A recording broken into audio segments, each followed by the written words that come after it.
പൊതുവിദ്യാഭ്യാസ വകുപ്പിനു വേണ്ടി കൈറ്റ് വിക്ടേഴ്സ് അവതരിപ്പിക്കുന്ന ഫസ്റ്റ് ബെൽ ഓഡിയോ ക്ലാസ്സിലേക്ക് സ്വാഗതം. +2 ക്ലാസ്സിലെ ഫസ്റ്റ് ബെൽ പരിപാടിയുടെ തുടർച്ചയായി പരീക്ഷയ്ക്കായുള്ള ഫോക്കസ് ഏരിയ കേന്ദ്രീകരിച്ചാണ് ഇത് തയ്യാറാക്കിയിരിക്കുന്നത്. ക്ലാസ് കേൾക്കുമ്പോൾ പാഠപുസ്തകം കൂടി മുന്നിലുണ്ടാകുന്നത് ഗുണകരമായിരിക്കും. ഹയർ സെക്കൻഡറി 2ാം വർഷ ഹ്യൂമാനിറ്റീസ് വിദ്യാർത്ഥികളുടെ ചരിത്ര പഠനവുമായി ബന്ധപ്പെട്ട റിവിഷൻ ക്ലാസ്സിലേക്ക് നിങ്ങൾക്ക് ഏവർക്കും സ്വാഗതം. ഞാൻ ഗിരീഷ്, കൊല്ലം ജില്ലയിലെ കുറ്റിക്കാട് CP ഹയർ സെക്കൻഡറി സ്കൂളിലെ ചരിത്ര അധ്യാപകനാണ്.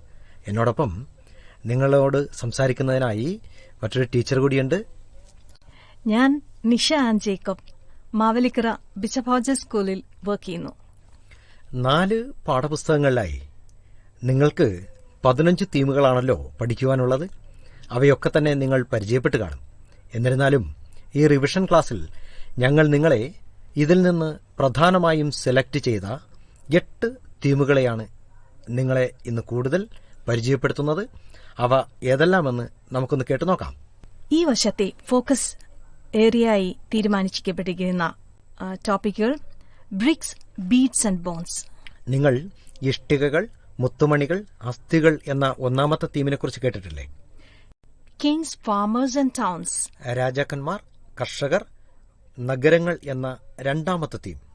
Thinkers, beliefs and buildings and through the eyes of travellers. നമ്മൾ സഞ്ചാരികളുടെ കണ്ണുകളിലൂടെ എന്ന് പറയുന്ന മറ്റൊരു അധ്യായം.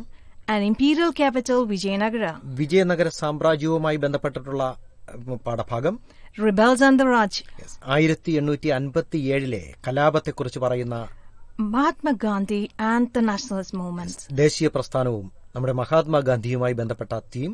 Kerala towards modernity. കേരളം ആധുനികതയിലേക്ക് എന്ന് പറയുന്ന ഈ 8 തീമുകളാണ് നമുക്കിന്ന് ഞങ്ങൾ രണ്ടുപേരും ചേർന്ന് നിങ്ങളെ പരിചയപ്പെടുത്തുന്നത്.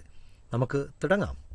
1ാമത്തെ തീമായ നമ്മുടെ ഇഷ്ടികകൾ, മുത്തുകൾ, അസ്ഥികൾ എന്ന് പറയുന്ന തീമിന്റെ ഉള്ളടക്കവുമായി ബന്ധപ്പെട്ട് നമുക്ക് പ്രധാനമായും 7 സബ് യൂണിറ്റുകളാണ് മനസ്സിലാക്കേണ്ടത്. ആ സബ് യൂണിറ്റുകൾ കൂടി ഞാനൊന്ന് പറയട്ടെ. സബ്സിസ്റ്റൻസ് സ്ട്രാറ്റജീസ്, അതായത് നമ്മൾ ഹരപ്പൻ ജനതയെക്കുറിച്ചാണല്ലോ പറയുന്നത്. ആ ജനതയുടെ അതിജീവന മാർഗങ്ങൾ എന്തെല്ലാമായിരുന്നു എന്നും അവരുടെ മോഹൻജദാരോ എന്ന് പറയുന്ന പട്ടണത്തെ നിങ്ങൾ കേട്ടില്ലയോ? ആ മോഹൻജദാരോ എന്ന് പറയുന്ന നഗരത്തെ എങ്ങനെയാണ് ഒരു ആസൂത്രിത നഗരമായി നമുക്ക് വിശേഷിപ്പിക്കാൻ കഴിയുക?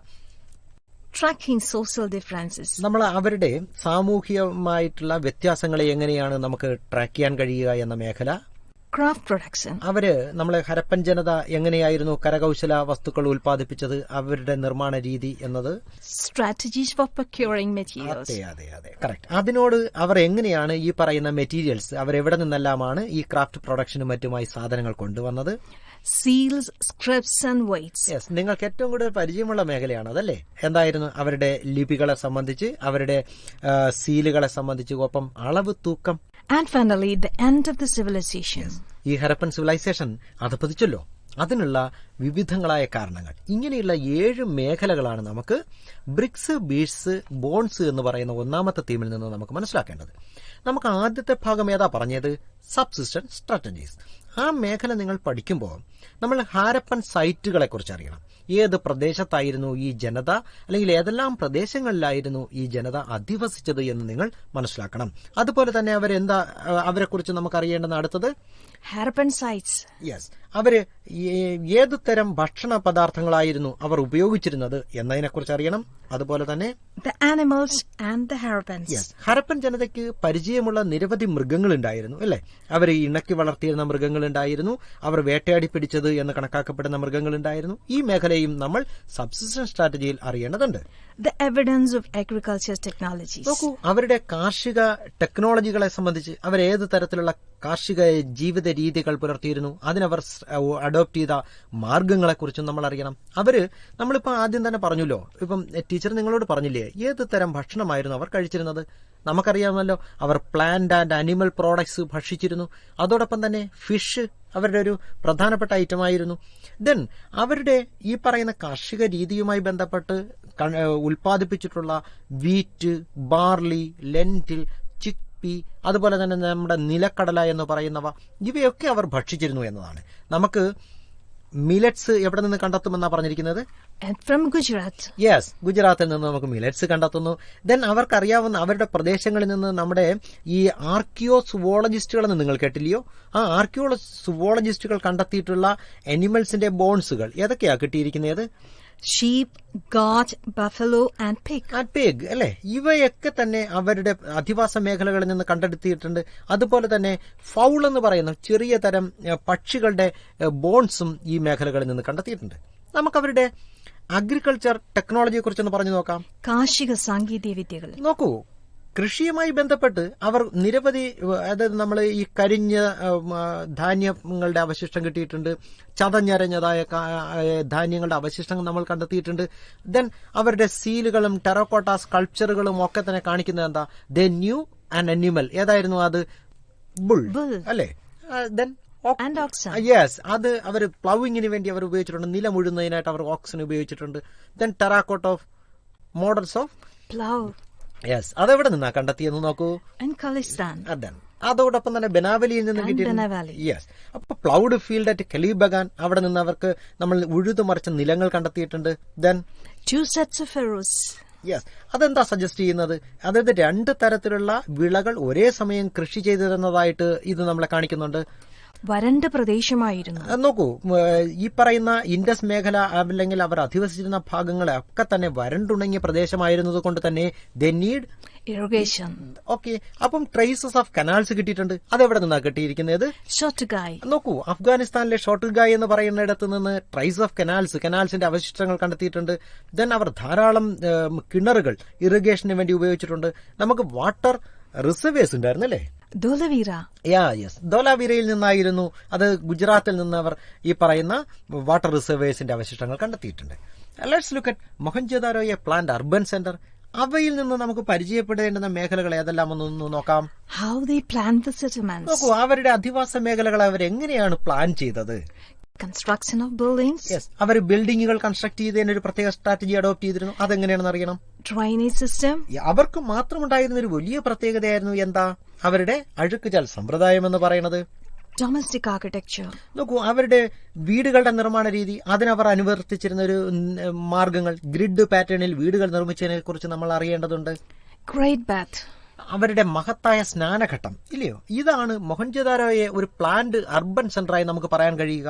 അവിടുത്തെ ജനങ്ങൾ സിറ്റാഡൽ മേഖലയിലും ലോവർ ടൗണിലുമായി തന്നെ അധിവസിച്ചിരുന്നു എന്ന് നിങ്ങൾക്ക് ഓർമ്മയുണ്ടാകും. ആ സിറ്റാഡൽ ഏരിയയുമായി ബന്ധപ്പെട്ട് നമുക്ക് ഒന്നുകൂടി മനസ്സിലാക്കേണ്ടുന്ന ഭാഗമാണ് അവിടെ വെയർഹൌസുകൾ, ഗ്രാനറികൾ ഉണ്ടായിരുന്നു. ദെൻ ഗ്രേറ്റ് ബാത്ത് നമ്മുടെ മനസ്സിൽ കാണേണ്ടുന്ന ഒന്നാണ്. ദെൻ ലോവർ ടൗണിൽ എന്താ പ്രശ്നം? ലോവർ ടൗൺ എന്ന് പറയുന്നത് അത് ബിൽഡ് ചെയ്തിരിക്കുന്നത് എങ്ങനെയാണ് അത് നിർമ്മിച്ചത്? The residential buildings at lower towns were built on platforms അല്ലേ? നമ്മൾ പ്ലാറ്റ്ഫോമുകളിലായിരുന്നു അവ നിർമ്മിച്ചിരുന്നത്. എന്നാൽ സിറ്റാഡലുകളും അങ്ങനെ തന്നെയായിരുന്നു. പക്ഷെ ആ സിറ്റാഡലുകളുടെ പ്ലാറ്റ്ഫോം എങ്ങനെയാണ് നിർമ്മിച്ചത്? മഡ് ബ്രിക്ക് പ്ലാറ്റ്ഫോം ആയിരുന്നു. അപ്പൊ ഈ കാര്യങ്ങൾ നിങ്ങൾ മൊഹൻജോദാരോയെ പ്ലാൻഡ് അർബൻ സെന്റർ എന്ന് പറയുന്ന ഭാഗവുമായി ബന്ധപ്പെട്ട് നന്നായി മനസ്സിലാക്കേണ്ടതുണ്ട്. നമുക്ക് അടുത്ത മേഖലയിലേക്ക് പോകാം. Social differences. നോക്കൂ, സോഷ്യൽ ഡിഫറൻസ് നമ്മൾ എങ്ങനെയാ പരിചയപ്പെടുന്നത്? ആ സോഷ്യൽ ഡിഫറൻസ് നമ്മൾ പഠിച്ചപ്പോ നമ്മൾ ക്ലാസ്സുകൾ കേട്ടിട്ടുണ്ടാവും. ആ ക്ലാസ്സുകളിൽ നമ്മൾ അവരെക്കുറിച്ച് സാമൂഹ്യ വ്യത്യാസങ്ങൾ മനസ്സിലാക്കാൻ 3 മേഖലകളാണ് നമ്മൾ പ്രധാനമായും ശ്രമിച്ചത്. The barrier system. രണ്ടാമത്തേത് The study of artifacts. മനുഷ്യനിർമ്മിത വസ്തുക്കളെക്കുറിച്ച്, അവരുടെ ശവസംസ്കാര രീതിയെക്കുറിച്ച്, ഒപ്പം തന്നെ അവരുപയോഗിച്ച വസ്തുക്കൾ എങ്ങനെയായിരുന്നു എന്നത്. Utilitarian or luxurious. Whether it is utilitarian or luxurious. അപ്പം ആഡംബരമായിരുന്നോ അവരുപയോഗിച്ചിരുന്ന വസ്തുക്കൾ, ദൈനംദിനം ഉപയോഗിച്ചിരുന്ന വസ്തുക്കളായിരുന്നോ? അപ്പൊ കണ്ടെടുക്കുന്ന എല്ലാ അവശിഷ്ടങ്ങളെയും ഇങ്ങനെ ചരിത്രകാരന്മാർ ഡിവൈഡ് ചെയ്തുകൊണ്ട് അവയെല്ലാം തന്നെ വേർതിരിച്ചുകൊണ്ടായിരുന്നു അവരുടെ സോഷ്യൽ ഡിഫറൻസിനെ ട്രാക്ക് ചെയ്തിരുന്നത് എന്ന് നിങ്ങൾ ഓർമ്മിക്കേണ്ടതുണ്ട്. അവരുടെ ക്രാഫ്റ്റ് പ്രൊഡക്ഷനെ കുറിച്ച് കൂടി ഞാൻ പറയട്ടെ നിങ്ങളോട്. ടീച്ചർ പറഞ്ഞു തരും അതിന്റെ ഏതൊക്കെ മേഖലകളാണ് ക്രാഫ്റ്റ് പ്രൊഡക്ഷനുമായി ബന്ധപ്പെട്ട് നിങ്ങൾ ശ്രദ്ധിക്കേണ്ടത് എന്ന്. Bead making, shawl cutting, metal working, seal making, weight making. അതോടൊപ്പം തന്നെ നമ്മൾ ഈ പറയുന്ന ഈ ഭാഗങ്ങൾ ക്രാഫ്റ്റ് പ്രൊഡക്ഷനുമായി ബന്ധപ്പെട്ട് ടീച്ചർ നിങ്ങളോട് പറഞ്ഞില്ലയോ അവരുടെ മുത്ത് നിർമ്മാണ മേഖലകളെക്കുറിച്ച്, അവരുടെ ഷെൽ കട്ടിങ്ങിനെ കുറിച്ച്. ഇതൊക്കെ അറിയുമ്പോഴും നിങ്ങൾ ഒപ്പം ഓർക്കേണ്ടുന്ന ഒരു സംഗതിയാണ് identify the centres of production. ഏതെല്ലാം സ്ഥലങ്ങളിലായിരുന്നു ഉൽപ്പാദിപ്പിച്ചത് അല്ലെങ്കിൽ നിർമ്മിച്ചത് എന്നത് നിങ്ങൾ ഓർക്കേണ്ടതുണ്ട്. ഫോർ എക്സാമ്പിൾ, അവർക്ക് ക്രാഫ്റ്റ് പ്രൊഡക്ഷനുമായി അവർ ഉപയോഗിച്ചിരുന്ന വെറൈറ്റി മെറ്റീരിയൽസ് ഉണ്ടായിരുന്നു. ഏതൊക്കെയായിരുന്നു അത്? കർണേലിയം, നമ്മൾ ചുവന്ന മാണിക്യം എന്ന് പറയില്ലേ, ജാസ്പർ, സൂര്യകാന്തം, ക്രിസ്റ്റൽ, ദെൻ ക്വാർട്സ് അല്ലെ, വെള്ളാരം കല്ലുകളിൽപ്പെട്ട ക്രിസ്റ്റൽ, ക്വാർട്സ് എന്നിവ, ദെൻ സ്റ്റീറ്റൈറ്റ്, അതാണല്ലോ ചുണ്ണാമ്പ് കല്ല് എന്ന് നമ്മൾ വിശേഷിപ്പിക്കും. ഇനി അവർക്കറിയാവുന്ന മെറ്റലുകൾ ഉണ്ടായിരുന്നു. കോപ്പറും ബ്രോൺസും ഗോൾഡും ഒക്കെ തന്നെ അവർക്ക് അറിയാമായിരുന്നു. ചില മുത്തുകൾ അവരുടെ നിർമ്മാണ വൈദഗ്ധ്യത്തെ കാണിക്കുന്ന എങ്ങനെയാ? സ്റ്റോൺ വിത്ത് ഗോൾഡ് ക്യാപ്സ് അല്ലെ, ചില സ്വർണ്ണ കപ്പുകൾ കൊണ്ട് അടയ്ക്കപ്പെട്ട അല്ലെങ്കിൽ അതിന്റെ ഒരു കവചം നിർമ്മിച്ചുകൊണ്ടുള്ള സ്റ്റോണുകൾ അന്ന് നമുക്ക് കണ്ടെടുക്കാൻ കഴിഞ്ഞിട്ടുണ്ട്. ദെൻ നൊഡ്യൂളുകൾ, കുമിളകൾ പോലുള്ളവ ഫിറ്റ് ചെയ്തിട്ടുള്ള ബീഡുകൾ, മുത്തുകൾ നമുക്ക് കണ്ടെത്തിയിട്ടുണ്ട്. ദെൻ ഇവയുടെയൊക്കെ ഷേപ്പുകളും കൂടി നിങ്ങളൊന്ന് ഓർത്തു വെച്ചേക്കണം. ഏതൊക്കെയാ ഷേപ്പുകള്? സിലിണ്ടറിക്കൽ ഷേപ്പ്, ദെൻ സ്ഫെറിക്കൽ ഉണ്ടായിരുന്നു അല്ലെ, ഗോളാകൃതിയിലുള്ളത്, ദെൻ ബാരൽ ഷേപ്ഡ്. അതെ. അപ്പൊ ഈ ഇതും നിങ്ങൾ ഓർക്കേണ്ടതുണ്ട്. ദെൻ ഈ ക്രാഫ്റ്റ് പ്രൊഡക്ഷനുമായി ബന്ധപ്പെട്ടേ നമ്മൾ ചില സ്ഥലങ്ങൾ കൂടി പ്രത്യേകിച്ച് ഓർത്തോണം. ഈ സ്പെഷ്യലൈസ്ഡ് ഡ്രിൽസ് നമുക്ക് എവിടെ നിന്നാ കണ്ടെത്തിയെന്ന് അറിയാമല്ലോ. എവിടെ നിന്നാ? യെസ്. പിന്നീട് പിൽക്കാലത്ത് ധൊലാവീരയിൽ നിന്നും നമുക്ക് ഇത്തരം ഡ്രില്ലുകൾ കണ്ടെത്തിയിട്ടുണ്ട്. ദെൻ നാഗേശ്വറും ബാലക്കോട്ടിനെ കുറിച്ച് നിങ്ങൾ കേട്ടിട്ടുണ്ട്. എന്തായിരുന്നു അതിന്റെ പ്രത്യേകത? Specialised centres for making shell objects. Yes. അപ്പം നമ്മൾ ഓർക്കുക, ഇനി അവരുടെ ഈ പറയുന്ന സാധനങ്ങളൊക്കെ അവർക്ക് എവിടെ നിന്നാ കിട്ടിയിട്ടുള്ളത്? ഹരപ്പൻ സൈറ്റുകളിൽ എല്ലായിടത്തും ഇവയൊക്കെ ലഭ്യമായിരുന്നോ? ഇല്ല. പക്ഷേ അവർ സബ് കോണ്ടിനെന്റിനകത്ത്, നമ്മുടെ ഇന്ത്യൻ ഉപഭൂഖണ്ഡത്തിനകത്തു നിന്നും പുറത്തു നിന്നുമായി ഒക്കെ ഈ അവർക്കാവശ്യമുള്ള മെറ്റീരിയൽസ് അവർ പ്രൊക്യൂർ ചെയ്തിട്ടുണ്ട്. അവർക്ക് ഡിസ്റ്റന്റ് ലാൻഡ്സുമായിട്ട് കോണ്ടാക്ട് ഉണ്ടായിരുന്നു, ബന്ധങ്ങൾ ഉണ്ടായിരുന്നു എന്ന് നമ്മൾ അറിയേണ്ടതുണ്ട്. നാഗേശ്വരും ബാലാക്കോട്ടും ഒക്കെ ഷെൽ യഥേഷ്ടം കിട്ടുന്ന ഇടങ്ങളായിരുന്നു. ഷോർട്ടുഗ എന്ന് പറയുന്നത് ലാപ്പിസ് ലസീലിയുടെ പ്രധാനപ്പെട്ട ഒരു ലഭ്യത ഉറപ്പാക്കാൻ കഴിയുന്ന സ്ഥലമായിരുന്നു. ദെൻ ലോത്തലിൽ നിന്ന് നമുക്ക് എന്താ കിട്ടിയിരുന്നത്? കർണേലിയൻ. യെസ്. സ്റ്റീറ്റൈറ്റോ? Rajasthan and Gujarat. Then metal, പ്രത്യേകിച്ചും കോപ്പർ നിർമ്മിക്കുന്നതിന് വേണ്ടിയൊക്കെ തന്നെ ഖേത്രി. അതെ, it's in the region of Rajasthan. Then നമ്മൾ കേട്ടിട്ടില്ലേ ജോധ്പൂർ കൾച്ചർ നിലനിന്നിരുന്ന ഖേത്രി റീജിയൻ, അവിടെ നിന്നായിരുന്നു ഇന്ത്യ സിവിലൈസേഷൻ ജനതയ്ക്ക് എന്താ കിട്ടിയിരുന്നത്? കോപ്പർ കിട്ടിയിരുന്നത്. അപ്പൊ സ്ട്രാറ്റജി നമ്മൾ ഈ പറഞ്ഞ പോലെ അവർ പ്രൊക്യൂറിംഗ് മെറ്റീരിയൽസുമായി ബന്ധപ്പെട്ടിട്ടുള്ള ഏരിയ ഇവയായിരുന്നു എന്ന് നമ്മൾ ഓർത്തോണം. അവർക്ക് മറ്റനേകം പ്രദേശങ്ങളുമായി ബന്ധമുണ്ടായിരുന്നു. ഒമാൻ, ദെൻ നമ്മൾ അന്നത്തെ ഇതിൽ പറയുന്നത് മാഗൺ എന്നാണ്, perhaps a name for Oman. Then Dilmun എന്ന് പറയുന്നത് ഏതായിരുന്നു? അത് probably yes, is the island of Bahrain. Then നമ്മൾ മെസപ്പൊട്ടാമിയൻ കൃതികളിലും മറ്റുമൊക്കെ പറയുന്ന മാഗൺ എന്ന് പറയുന്ന അല്ലെങ്കിൽ മെലൂഹ എന്ന് പറയുന്നത് it's possibly the European region. അപ്പം ഇതെല്ലാം നിങ്ങൾ അവരുടെ ഡിസ്റ്റന്റ് ലാൻഡ്സുമായി ബന്ധപ്പെട്ട കോണ്ടാക്ട്സിൽ ഓർത്തുവെച്ചേക്കേണ്ടതാണ്. സീൽസിനെയും സ്ക്രിപ്റ്റിനെയും വെയ്റ്റ്സിനെയും കുറിച്ചുകൂടി ഞാനൊന്ന് പറയട്ടെ നിങ്ങളോട്. ആ മേഖലകളിൽ നമ്മൾ ശ്രദ്ധിക്കേണ്ടത് ഇവയാണ്: seals and ceilings, an enigmatic script, precise system of weights and measures. അപ്പൊ അവരുടെ ആ സീലുകൾ എന്തിനു വേണ്ടിയാണ് അവർ ഉപയോഗിച്ചിരുന്നത്? അവരുടെ സ്ക്രിപ്റ്റിന്റെ പ്രത്യേകത എന്താ? ഒരു നിഗൂഢത നിറഞ്ഞത്. എന്തുകൊണ്ട് നമ്മൾ നിഗൂഢ നിറഞ്ഞ സ്ക്രിപ്റ്റ് എന്ന് പറയുന്നു? ഇപ്പോഴും നമുക്കതിനെ പൂർണ്ണമായും ഡെസിഫർ ചെയ്യാൻ കഴിഞ്ഞിട്ടില്ല എന്നതാണ്. അപ്പം ഇനി മറ്റൊന്ന്, അവരുടെ വെയ്റ്റ്സ് ആൻഡ് മെഷേഴ്സ് നമ്മൾ കാണാൻ കഴിഞ്ഞൊരു പ്രത്യേകത എന്താ? വളരെ പ്രിസൈസ് ആയിട്ടുള്ള ഒരു സിസ്റ്റം, വളരെ കൃത്യമായ ഒരു അളവ് തൂക്ക സമ്പ്രദായം അവർ അനുവർത്തിച്ചു പോന്നിരുന്നു. എന്നുവെച്ചാൽ അവരുടെ സൈറ്റുകളിൽ നിന്ന് ത്രാസ് ഉൾപ്പെടെ കണ്ടെത്തിയിട്ടുണ്ട് എന്നതാണ്. ദെൻ നമുക്കവരുടെ സീലുകളും സീലിംഗ്സുകളും അവരുടെ ഐഡന്റിറ്റിയെ അല്ലെങ്കിൽ ഒരു പ്രോഡക്റ്റ് ഒരിടത്തേക്ക് അയക്കുന്നതിന് ഏറ്റവും ഐഡന്റിഫൈ ചെയ്യുന്ന ഒരു സംഗതിയായിട്ട് സീലുകളെ നമുക്ക് കാണാൻ കഴിയും. പ്രത്യേകിച്ചും ഇത് അയക്കുന്ന സെന്ററിനെ കുറിച്ചുള്ള സൂചനകൾ ചിലപ്പം ഉണ്ടാകാം. ആരാണ് അയച്ചത്, ആർക്കാണ് അയച്ചത്, എന്തായിരിക്കാം ഇതിന്റെ കണ്ടന്റ് എന്നിവയൊക്കെ തന്നെ ആ സീലുകൾ സൂചിപ്പിക്കുന്നുണ്ടാവും. സ്ക്രിപ്റ്റിനെ കുറിച്ച് പറയുമ്പോഴോ, സ്ക്രിപ്റ്റ് എന്ന് പറയുന്നത് പലപ്പോഴും conveyed a meaning to those who could not read. നമുക്ക് ഈ പറഞ്ഞ പോലെ സീലിൽ പറയുന്ന പോലെ തന്നെ നമുക്ക് വായിക്കാൻ അറിയാത്തവർക്ക് പോലും കൺവേ ചെയ്യത്തക്ക വണ്ണമുള്ള ചില അടയാളങ്ങളായിരുന്നു അവരുടെ സ്ക്രിപ്റ്റുകളിലും ഉൾപ്പെടുത്തിയിരുന്നത്. ദെൻ ലോങ്സ്റ്റ് ആയിട്ടുള്ള സ്ക്രിപ്റ്റിന് ഏകദേശം 26 സൈൻസ് ഉണ്ടായിരുന്നു ടീച്ചറെ, ഇല്ലയോ? നമുക്കൊന്ന് ആലോചിച്ച് നോക്കിക്കേ. അപ്പൊ ആ ജനതയുടെ ഒരു റൈറ്റിംഗ് സ്റ്റൈൽ എന്ന് പറയുന്നത് അവരെവിടെ നിന്ന് എങ്ങോട്ടേക്ക് എഴുതി? right to left. യെസ്, അവര് നമ്മളെ പോലെ ആയിരുന്നു എഴുതിയിരുന്നത്. They written from right to left. Then ഏകദേശം 375-നും 400-നും ഇടയ്ക്കോട്ടുള്ള സിംബൽസ് അല്ലെ, സയൻസുകൾ ഈ എഴുത്തുമായി ബന്ധപ്പെട്ട് സ്ക്രിപ്റ്റുമായി ബന്ധപ്പെട്ട് കണ്ടെത്തിയിട്ടുണ്ട്. അവരെവിടെയൊക്കെയാ ഈ റൈറ്റിംഗ്സ് രേഖപ്പെടുത്തിയിരുന്നെന്നും കൂടി നമുക്കൊന്ന് കേട്ടു നോക്കാം.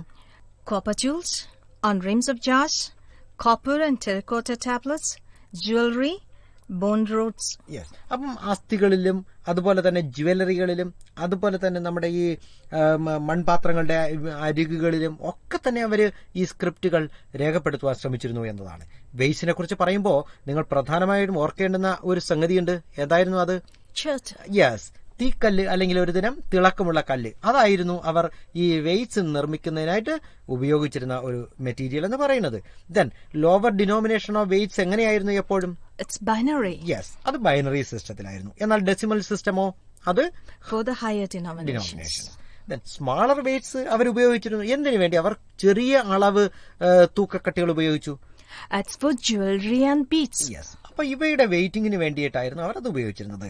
ഞാൻ നേരത്തെ പറഞ്ഞല്ലോ, എന്താ കിട്ടിയിരുന്നത്? ഈ അളവ് തൂക്കവുമായി ബന്ധപ്പെട്ട് സ്കെയിൽ പാൻസ് അല്ലെ, നമ്മുടെ ലോഹ ത്രാസുകൾ അവരുടെ കാലഘട്ടത്തിൽ നിന്ന് കണ്ടെടുക്കാൻ കഴിഞ്ഞിട്ടുണ്ട്. The end of civilization. Yes, നമുക്ക് അവരുടെ അധപ്പതന കാരണങ്ങൾ, ആ decline of these Harappan people എന്നത് നമുക്കൊന്ന് പരിശോധിക്കാം. ഏതൊക്കെയാണെന്ന് ടീച്ചർ പറയുന്നത് കേട്ടു നോക്കൂ.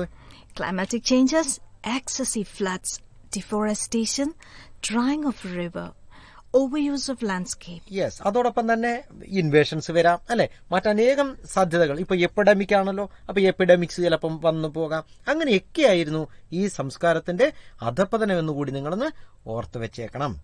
അപ്പൊ നമ്മൾ ഏത് തീമിനെ കുറിച്ചാണ് പറഞ്ഞത്? ബ്രിക്സ്, ബീഡ്സ് ആൻഡ് ബോൺസ് എന്ന ഒന്നാമത്തെ തീമിനെ കുറിച്ച്. അതിനകത്ത് നമ്മൾ ശ്രദ്ധിക്കേണ്ടുന്ന 7 മേഖലകളുണ്ടെന്നും അവയെ ഞാനും ടീച്ചറും ചേർന്ന് നിങ്ങളെ പരിചയപ്പെടുത്തി അല്ലേ? ശ്രദ്ധിക്കുമല്ലോ. ഇപ്പോൾ നിങ്ങൾ കേട്ടുകൊണ്ടിരിക്കുന്നത് കൈറ്റ് വിക്ടേഴ്സ് തയ്യാറാക്കിയ ഫസ്റ്റ് ബെൽ ഫോക്കസ് ഏരിയയെ അധികരിച്ചുള്ള ഓഡിയോ ക്ലാസ്. നമ്മൾ ഒന്നാമത്തെ തീമിനെ കുറിച്ച് പറഞ്ഞു കഴിഞ്ഞു. ഇനി നമുക്ക് കിങ്സ്, ഫാർമേഴ്സ് ആൻഡ് ടൗൺസ് എന്ന രാജാക്കന്മാർ, കർഷകർ, നഗരങ്ങൾ എന്ന് പറയുന്ന രണ്ടാമത്തെ തീമിന്റെ ഉള്ളടക്ക മേഖലയിൽ നിന്ന് നമ്മൾ ഫോക്കസ് ചെയ്യേണ്ടുന്ന ഭാഗങ്ങളെ കൂടി ഞങ്ങളൊന്ന് പരിചയപ്പെടുത്താം. Rise of Maurya, the Mauryan Empire, new notions of kingship, towns and trade, limitations of inscriptional evidences. ഇങ്ങനെ 5 മേഖലകളാണ് നമ്മൾ കിങ്സ്, ഫാർമേഴ്സ് ആൻഡ് ടൗൺസ് എന്ന് പറയുന്ന തീമിലൂടെ അറിയാൻ പോകുന്നത്. നിങ്ങൾ റൈസ് ഓഫ് മഗധയെ കുറിച്ച് അറിയാം. ഏതാ മഗധയുടെ പ്രത്യേകത? എന്താ? It's the first among the 16 Mahajanapadas. അവിടെ മഗധ ഉയർന്നു വരുവാനുള്ള പ്രധാനപ്പെട്ട കാരണങ്ങളായി അവരുടെ അഗ്രികൾച്ചർ നമ്മൾ ഓർക്കണം. അയൺ മൈൻസിനെ കുറിച്ച് അറിയണം. മഗധ നിലനിന്ന പ്രദേശത്തിന്റെ അയൺ മൈനുകളുടെ ലഭ്യത. Then forest in that region. അവർക്ക് യഥേഷ്ടം അവരുടെ സൈന്യത്തിലേക്ക് ആനകളെ ലഭ്യമായിരുന്നത് ആ പ്രദേശത്തിന്റെ നിബിഡമായ വനങ്ങളിൽ നിന്നായിരുന്നു എന്ന് അറിയണം. Then Ganga and it's tributaries. ആ നദിയും അതിന്റെ പോഷക നദികളും ഒക്കെ തന്നെ അവർക്ക് യഥേഷ്ടം കമ്മ്യൂണിക്കേഷൻ നടത്തുന്നതിനുള്ള സഹായകമായ ഘടകമായിരുന്നു. അതോടൊപ്പം മഗധയിൽ അംബീഷ്യസ് രാജാക്കന്മാരായിട്ടുള്ള വളരെ പ്രബലരായ രാജാക്കന്മാർ ബിംബിസാരനും അജാതശത്രുവും മഹാപദ്മനന്ദയും ഉണ്ടായിരുന്നു എന്ന് നിങ്ങൾ ഓർക്കേണ്ടതുണ്ട്.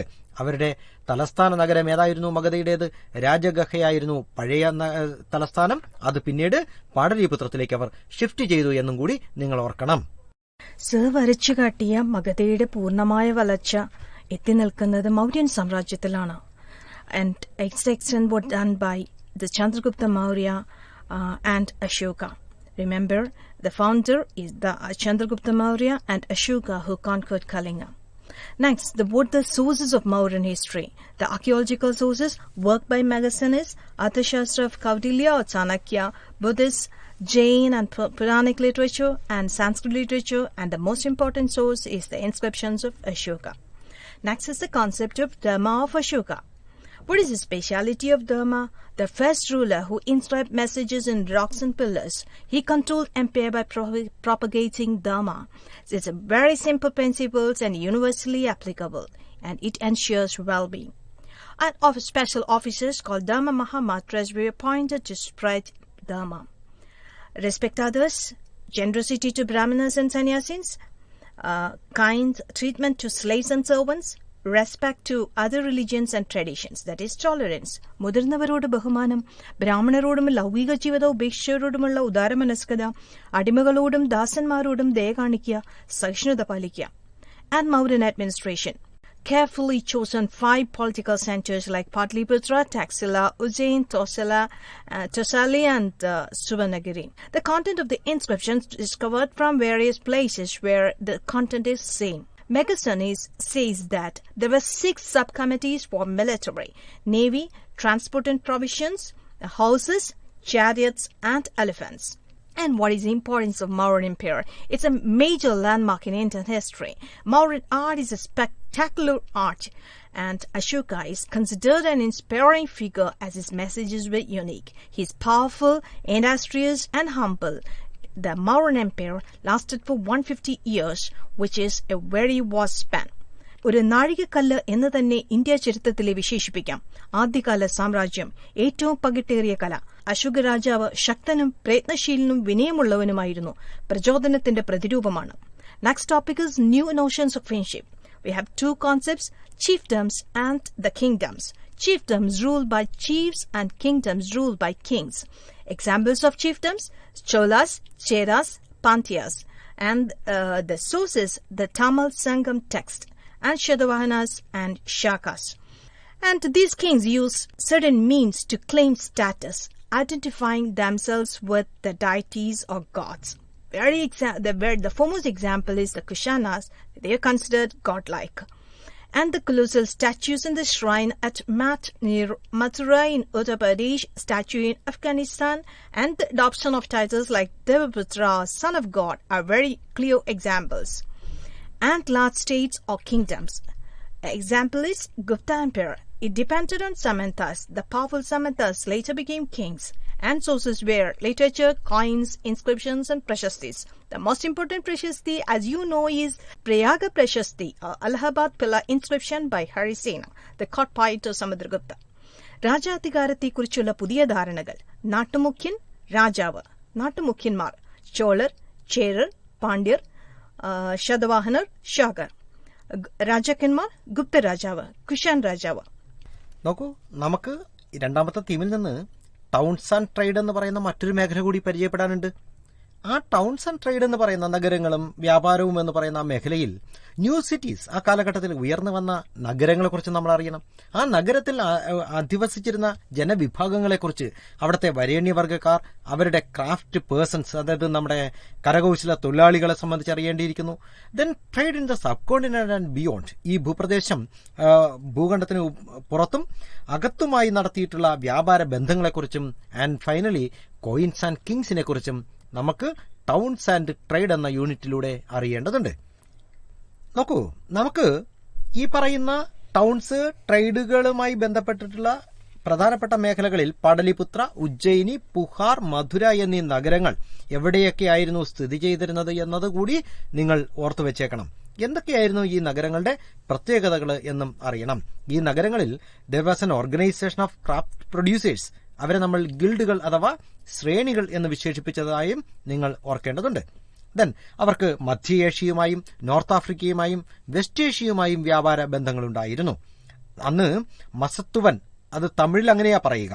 അതേസമയം പ്രാകൃതിൽ സതവാഹാസ് ഓർ സെത്തീസ് എന്ന് വിശേഷിപ്പിക്കപ്പെടുന്ന ഒരു കൂട്ടം വളരെ ധനികരായ വ്യാപാരികളും അക്കാലഘട്ടത്തിലുണ്ടായിരുന്നു. അവർക്ക് അനേകം പ്രോഡക്ട്സുകൾ അവർ ഇവിടെ നിന്ന് പുറത്തേക്കും അവിടെ നിന്ന് ഇങ്ങോട്ടേക്കും കൊണ്ടുവന്നിരുന്നു. സാൾട്ട്, ഗ്രെയിൻ, ക്ലോത്ത്, മെറ്റലോട്സ്, ഇവയൊക്കെ തന്നെ അനേകം finished products, then timber, medicinal plants ഒക്കെ തന്നെ അവരിങ്ങോട്ടും മറ്റ് പുറം രാജ്യങ്ങളിലേക്കും ഒക്കെ തന്നെ കൈമാറ്റം ചെയ്തിരുന്നതായിട്ട് ഓർക്കേണ്ടതുണ്ട്. ദെൻ കോയിൻസ് ആൻഡ് കിങ്സ്, ആ കാലഘട്ടത്തിൽ രാജാക്കന്മാർ പുറപ്പെടുവിച്ച നാണയങ്ങൾ വ്യാപാരത്തിനൊരു വലിയ ഘടകമായി മാറിയ സംഗതിയായിരുന്നു. ഓർക്കേണ്ടതാണ് ഫസ്റ്റ് കോയിൻസ് ആരായിരുന്നു പുറപ്പെടുവിച്ചത്? The names and images of rulers were issued by the Indo Greeks. അപ്പൊ ഇൻഡോ ഗ്രീക്കുകാർ പുറപ്പെടുവിച്ച നാണയങ്ങളിലായിരുന്നു ഇവ ഉണ്ടായിരുന്നത്. പ്രധാനമായും സിൽവർ, കോപ്പർ എന്നിവയിലുള്ള പഞ്ച് മാർക്ഡ് കോയിൻസ് ആയിരുന്നു ആ കാലഘട്ടത്തിലെ സർക്കുലേഷനിൽ പ്രധാനം. ഫസ്റ്റ് ഗോൾഡ് കോയിൻസ് ഏത് രാജാക്കന്മാരാ? ടീച്ചർ ഇപ്പം മെൻഷൻ ചെയ്ത ഒരു രാജാക്കന്മാരെ കുറിച്ച് പറഞ്ഞിരുന്നു, ഡിവൈൻ റൂളേഴ്സ് ആയിട്ടുള്ള കുഷാനന്മാർ. അവരായിരുന്നു ഫസ്റ്റ് ഗോൾഡ് കോയിൻസ് ഇഷ്യൂ ചെയ്തത്. കോപ്പർ കോയിൻസ് ആരായിരുന്നു? നമ്മൾ യൗധയാസ് എന്ന് പറയുന്ന പഞ്ചാബിലും ഹരിയാനയിലും ഒക്കെ തന്നെയുള്ള ട്രൈബൽ റിപ്പബ്ലിക്സ് അവർ കോപ്പർ കോയിൻസ് യഥേഷ്ടം പുറപ്പെടുവിച്ചിരുന്നു. അതുപോലെ തന്നെ നമുക്ക് പറയാൻ കഴിയും ദ സ്പെക്ടാക്കുലർ ഗോൾഡ് കോയിൻസ് അത് ഇഷ്യൂ ചെയ്തത് ഗുപ്ത രാജാക്കന്മാരായിരുന്നു എന്നും ഓർത്തിരിക്കേണ്ടതാണ്. നമുക്കിനി ഏത് മേഖല കൂടി പരിശോധിക്കേണ്ടതുണ്ട്? The limitations of inscriptional evidence. നോക്കൂ, എന്തായിരുന്നു നമ്മൾ ഈ തീമിനെ കൺസ്ട്രക്ട് ചെയ്യാനായി ചരിത്രകാരന്മാർ ഡിപ്പെൻഡ് ചെയ്ത പ്രധാനപ്പെട്ട സോഴ്സ്? അത് ഇൻസ്ക്രിപ്ഷൻ ആയിരുന്നു, അല്ലേ? ആ ഇൻസ്ക്രിപ്ഷനുകൾ വായിച്ചു മനസ്സിലാക്കുവാനായി ചരിത്രകാരന്മാർ നേരിട്ട പ്രധാനപ്പെട്ട പ്രശ്നങ്ങളെക്കുറിച്ച് കൂടി നമ്മളൊന്ന് അറിഞ്ഞിരിക്കേണ്ടതുണ്ട്. ഏതൊക്കെയായിരുന്നു ആ മേഖലകളെന്ന് നമ്മളൊന്ന് നോക്കൂ. Technical limitations. Letters are very faintly engraved. Reconstruction are uncertain. നോക്കൂ, നമ്മൾ ഈ ഇപ്പം ടീച്ചർ പറഞ്ഞത് കേട്ടായിരുന്നു. ടെക്നിക്കൽ ലിമിറ്റേഷൻസ് ഉണ്ടായിരുന്നു. ചില സാങ്കേതികമായ തകരാറുകൾ ഈ പറയുന്ന കണ്ടെത്തുന്ന ഇൻസ്ക്രിപ്ഷനുകളിൽ ഉണ്ടായിരുന്നു. പലപ്പോഴും ഇൻസ്ക്രിപ്ഷനുകളിൽ രേഖപ്പെടുത്തിയിരിക്കുന്ന ലെറ്ററുകൾ എങ്ങനെയിട്ടുള്ളതാ? അതെല്ലാം മങ്ങിയതും അടർന്നു മാറിയതുമായിട്ടുള്ളവയായിരുന്നു. ഡാമേജ്ഡ് ലെറ്റർ മിസ്സിംഗ് ആയിട്ടുള്ള ഇൻസ്ക്രിപ്ഷൻ ഉണ്ടായിരുന്നു. നമുക്ക് ചില ഇൻസ്ക്രിപ്ഷനുകളിൽ രേഖപ്പെടുത്തിയിരിക്കുന്ന വസ്തുതകളെ നമുക്ക് കൃത്യമായും മനസ്സിലാക്കിയെടുക്കാൻ പ്രയാസമുണ്ടായിരുന്നു. അതിന്റെ മീനിങ് പൂർണ്ണമായും നമുക്കറിയാൻ കഴിയില്ല. അതോടൊപ്പം തന്നെ നമുക്കറിയാൻ പറ്റാവുന്ന മറ്റൊരു പ്രധാനപ്പെട്ട ലിമിറ്റേഷൻ എന്ന് പറയുന്നത് എന്തായിരുന്നു? ചില ലിഖിതങ്ങൾ ചില പ്രത്യേക സാഹചര്യത്തിനും സന്ദർഭത്തിനും സമയത്തിനും മാത്രം അനുയോജ്യമായവയായിരുന്നു എന്നുകൂടി അറിയുമ്പോഴാണ് ഇൻസ്ക്രിപ്ഷണൽ എവിഡൻസിന്റെ ലിമിറ്റേഷൻസിനെ കുറിച്ച് നമുക്ക് കൂടുതൽ വ്യക്തമാകുക. അപ്പൊ നമ്മളിപ്പം പറഞ്ഞത് ഏത് തീമിനെ കുറിച്ചിട്ടാണ്? രണ്ടാമത്തെ തീമായിരുന്നു. അതിൽ നിന്ന് നമുക്ക് പ്രധാനമായും 5 മേഖലകളെ കുറിച്ച് നമുക്ക് മനസ്സിലാക്കേണ്ടതുണ്ട്. നമുക്ക് അടുത്ത തീമിലേക്ക് പോയാലോ? ഇപ്പോൾ നിങ്ങൾ കേട്ടുകൊണ്ടിരിക്കുന്നത് കൈറ്റ് വിക്ടേഴ്സ് തയ്യാറാക്കിയ ഫസ്റ്റ് ബെൽ ഫോക്കസ് ഏരിയയെ അധികരിച്ചുള്ള audio class. Thinkers, beliefs and buildings, cultural developments. ചിന്തകരും വിശ്വാസങ്ങളും നിർമ്മിതികളും. Thrust areas: sacrifices and debate, Buddha, Mahavira, Stupas, Mahayana Buddhism. യാഗങ്ങളും സംവാദങ്ങളും, ബുദ്ധൻ, മഹാവീരൻ, സ്തൂപങ്ങൾ, മഹായാന ബുദ്ധമതം. 1-ാം സഹസ്രാബ്ദത്തിന്റെ മധ്യകാലഘട്ടം ലോക ചരിത്രത്തിലെ തന്നെ വലിയ വഴിത്തിരിവ്. ചിന്തകർ അസ്തിത്വത്തിന്റെ നിഗൂഢതയും ബന്ധങ്ങളെയും മനസ്സിലാക്കാൻ ശ്രമിച്ചു. In the 6th century BCE, many thinkers appeared. Zarathustra of Iran, Kongzi or Confucius of China, Socrates, Plato and Aristotle in Greece, Mahavira and Gautam Buddha in India. Yaga Parambaryam, the sacrificial tradition. There were many traditions, and the source of early tradition is the Rig Veda. Rig Veda contains a number of hymns which were recited during sacrifices. We know that there are many types of sacrifices. Sacrifices performed at the domestic level and also the Rajasuya and Ashwamedha sacrifice, the elaborate sacrifices performed by kings. And sacrifices later lost their simplicity and they became costly, elaborate and violent. But Mahavira and Buddha, they taught in the language of the common people. യാഗങ്ങളുടെ സമയത്ത് ചൊല്ലുന്ന മന്ത്രങ്ങളുടെ അർത്ഥം മനസ്സിലാക്കാതെ സാധാരണ ജനങ്ങൾ അർത്ഥമറിയാത്ത എന്തോ കാര്യത്തിൽ ഇടപെടുന്നതുപോലെ ആരാധനകളിൽ പങ്കെടുത്തു. യാഗങ്ങളുടെ ലാളിത്യം നഷ്ടപ്പെട്ടു. പക്ഷെ മഹാവീരനും ബുദ്ധനും ജനങ്ങളുടെ ഭാഷയിൽ സംസാരിച്ചു. New questions. People were disturbed by the philosophical questions. Meaning of life, possibility of life after death and rebirth, nature of ultimate reality, whether there existed single ultimate reality or not. Next comes debates and discussion. Buddhist texts say there were 64 schools of thought. Teachers traveled from place to place and tried to convince one another and layperson. Debates took place in Kudagarashala, in a hut with a pointed roof or grooves where traveling mendicants halted. If a philosopher succeeded in convincing one of his rivals, the followers of the philosophy became his disciple. ചർച്ചകളും സംവാദങ്ങളും. ബുദ്ധമത ഗ്രന്ഥങ്ങളനുസരിച്ച് 64 രീതിയിലുള്ള ചിന്താധാരകളുണ്ട്. ആചാര്യന്മാർ അല്ലെങ്കിൽ ഗുരുക്കന്മാർ സഞ്ചരിച്ച കുടകരശാലയിലും ഗ്രൂപ്പുകളിലും ചർച്ചകളും സംവാദങ്ങളും നടത്തി. Next comes Mahavira. Before Mahavira, there were 23 Tirthankaras or Acharyan. ജീവിതനദി മുറിച്ചുകടക്കാൻ സ്ത്രീ പുരുഷന്മാരെ നയിക്കുന്നവർ. One who guide men and women across the river of existence. Original name Vardhamana. The 24th Tirthankara is the Mahavira. And the principles of Jainism. Entire world is animated. No injury to living beings. Birth and rebirth depend on karma. Asceticism and penance help salvation. ലോകം സചേതനമാണ്. അഹിംസ, ജനനം, പുനർജന്മം എന്നിവ കർമ്മത്തെ ആശ്രയിക്കുന്നു. മോക്ഷത്തിന് സന്യാസം അനിവാര്യമാണ്. And 5 vows took by the Jains. ഒന്നിനെയും കൊല്ലരുത്, മോഷ്ടിക്കരുത്, കള്ളം പറയരുത്, ബ്രഹ്മചര്യം അനുഷ്ഠിക്കുക, സ്വത്ത് കൈവശം വയ്ക്കാതിരിക്കുക. Abstain from killing, stealing, lying, and possessing property. Observe celibacy. Next comes the topic Buddha. His original name Siddhartha. 4 sights influenced him: the sight of an old man, sick man, a corpse, and the sight of a homeless mendicant. He tried self-mortification and meditation and finally attained enlightenment. And then he came to known as Buddha, or the enlightened one. For the rest of his life, he taught Dharma, or the path of righteous living. Teachings of Buddha were reconstructed from Sutta and hagiographies.